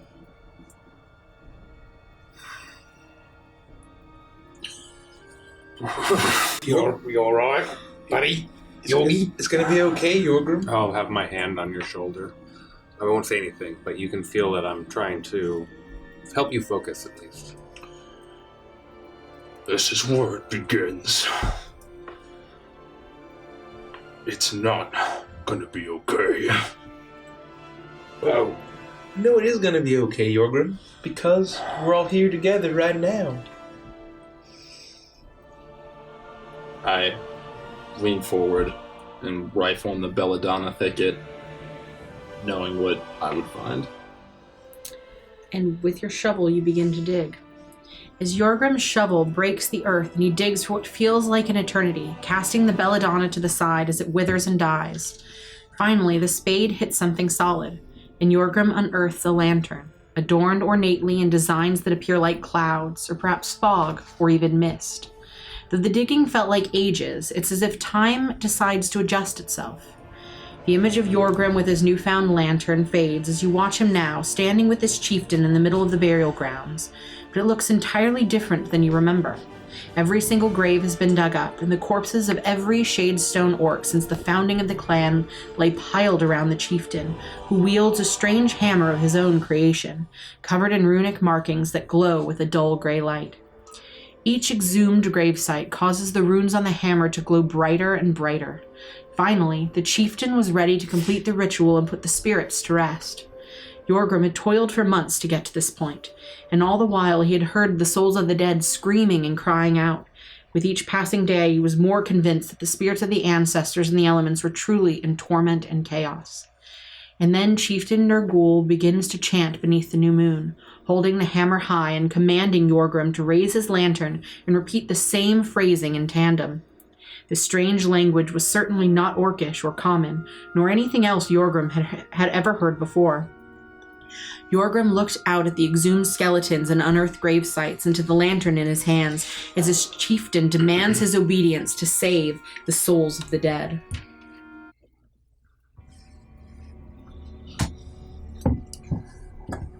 And you raise your lantern high? I would raise it. Does it still work? You can turn it on the bottom. Oh, that's way better than what I got. Shit. Classic lantern. It's back. I had to desecrate the dead. I had to dig up every member I'd put to rest. Because Nergul had said Darathar appeared to him. And there was an imbalance in the spirit world. I knew Darathar did not appear to me. I was the bridge, and I sensed nothing. But I was loyal. And I held my lantern high and repeated his words. Yorgrim's lantern grows brighter and brighter as the two orcs' voices chant in unison, and then joined by a third voice. A horrible, guttural, evil voice. The chieftain shrieks in pain as his flesh is ripped from his body by some unknown force, as Nergul is turned to nothing but a skeleton. Now devoid of flesh, you see clearly that his very bones are covered with the same glowing runes as the hammer he still wields. The screams of pain turn to the cackling laughter of two voices joined in one, as the hammer explodes into a burst of gray mist, consuming the living skeleton of Chieftain Nergul first, and then everything else. The mist of death that would tear apart both the living and the dead, devouring Yorgrim's entire clan, begins to blanket the land around him. But it does not touch him as he is bathed in the ghastly green light of the lantern that is held at his side. When all is said and done, he is the last living soul in the valley. It takes Yorgrim weeks, months, maybe years to bury the dead and return the corpses he had exhumed back to the earth. And when he buries the final one, he is visited by a figure. Little more than a silhouette, you see Yorgrim, hunched from the weariness of his toil, as he is approached by a vaguely feminine shape. Being unable to discern any facial features beneath her hood, he was met with two glowing green eyes, the same color as his lantern. She stared at Yorgrim, and he stared back, and he knew this was no god, devil, demon, or even lord of dread. He was staring upon the primordial form of death, as she raised a thin hand and pointed at his penance. A tall clan stone etched with the names of every single orc dead and desecrated. It would be his burden to bear. Yorgrim takes up the stone without question. He is hers now. And this time, as things end, it is not as it has been before, as I scroll to the very bottom of the page. Sorry. There's a lot. Immediately, the vision fades and black fog resonates with the sound. Immediately, with Flora as your guide, you follow the white rabbit through the fog and the darkness, and the subterranean feeling around you fades, and you hear the sounds of nocturnal creatures and the rustling of trees as a gust of wind howls around you, blowing much of the fog away, and you now realize you are in the depths of an impossibly ancient forest with twisted trees and gnarled branches. The rabbit familiar before you looks surprised, then confused, and then scared, as her eyes widen and she hops around looking for what should be the path that you must take. She cannot find it. Oh no, this wasn't supposed to happen. We're supposed to go back to the house, back to your bodies. Something is not right. Then you hear the snapping of bark and the violent cacophony of shaking boughs of leaves from all around you. From the darkness of the tree line that surrounds you, a figure emerges from the gloom. It's hooded and hunched as it slowly approaches, and you can see that the shape seems to be feminine as it draws nearer and nearer. Then in almost a flash, sickly moonlight pierces the dense canopy and bathes all of you in a terrible pale hue, and it is then you see the face beneath the hood. An old woman peers at you with deeply sunken eyes past a pointed nose, her face flanked by stringy graying hair. Much to your surprise, she's not particularly ugly, and there's almost a warm, motherly quality to her expression as she steps from the dark wood to face you and raises a wrinkled hand that extends to thin fingers of long, yellowed nails, as if beckoning something behind her as she opens her mouth and begins to speak. At last, my sacrifice. You've made it so far already and learned so much, but you are still so very blind. You use the power of the land to protect yourselves, but you forget to whom this land truly belongs. But you will see as I do, as your mother sees, as the midnight sees. And soon, so very soon, all will be reborn in moonlight. Your attention is drawn upward as you see that the source of the glow above you is the grinning hag moon, so close that you can see every crater on its crooked nose and bent teeth. Then the cacophony of snapping and cracking of tree booms around you as you feel the earth shake with the stomps of an enormous creature approaching. Then a shape appears above the old witch, seemingly suspended in air at first. Then you see the terrible reality. The massive looming shape is merely a head attached to a vastly larger beast of the woods. As it enters the sickly moonlight and stands over the one who can only be Mother Midnight, you see the shaggy-haired, twisted-horned, red-eyed face of a colossal black goat, as it lets out a fiendish, bellowing bleat that shakes you to the core of your souls, dark gifts and all. And that is where we'll end the session. Damn! That was awesome. Damn! Oh, but we're not done. No, well, What's next? So before we move on, just one quick, very important announcement. We are playing Beneath Dark Wings this coming Saturday at 2 p.m. Eastern Time. Mikey will be DMing. It's our once-a-month Saturday campaign that has just about everybody in it. And things are really heating up over there, so if you enjoyed tonight and you stuck around, make sure you come back on Saturday, 2 p.m. Eastern Time. And then now, what we do after every stream session that we have, we do a little thing called Adventures in Chill, where we will switch over to a new little segment and talk about our favorite moments. We've got a lot of theories and stuff to kind of work through and talk about. We've got a lot of lore tonight, and most importantly, we answer all of your questions and comments. Yay! So don't go anywhere. We're gonna head over and do some chilling, Adventure style, and then join our Discord and hang out with us, and come back on Saturday because we're gonna be playing all day on Saturday. Thanks, everybody. Thanks, everybody. Thanks. We're gonna cut over. We're not actually cutting anywhere. Yeah, we're just we're not. stopping a recording and restarting.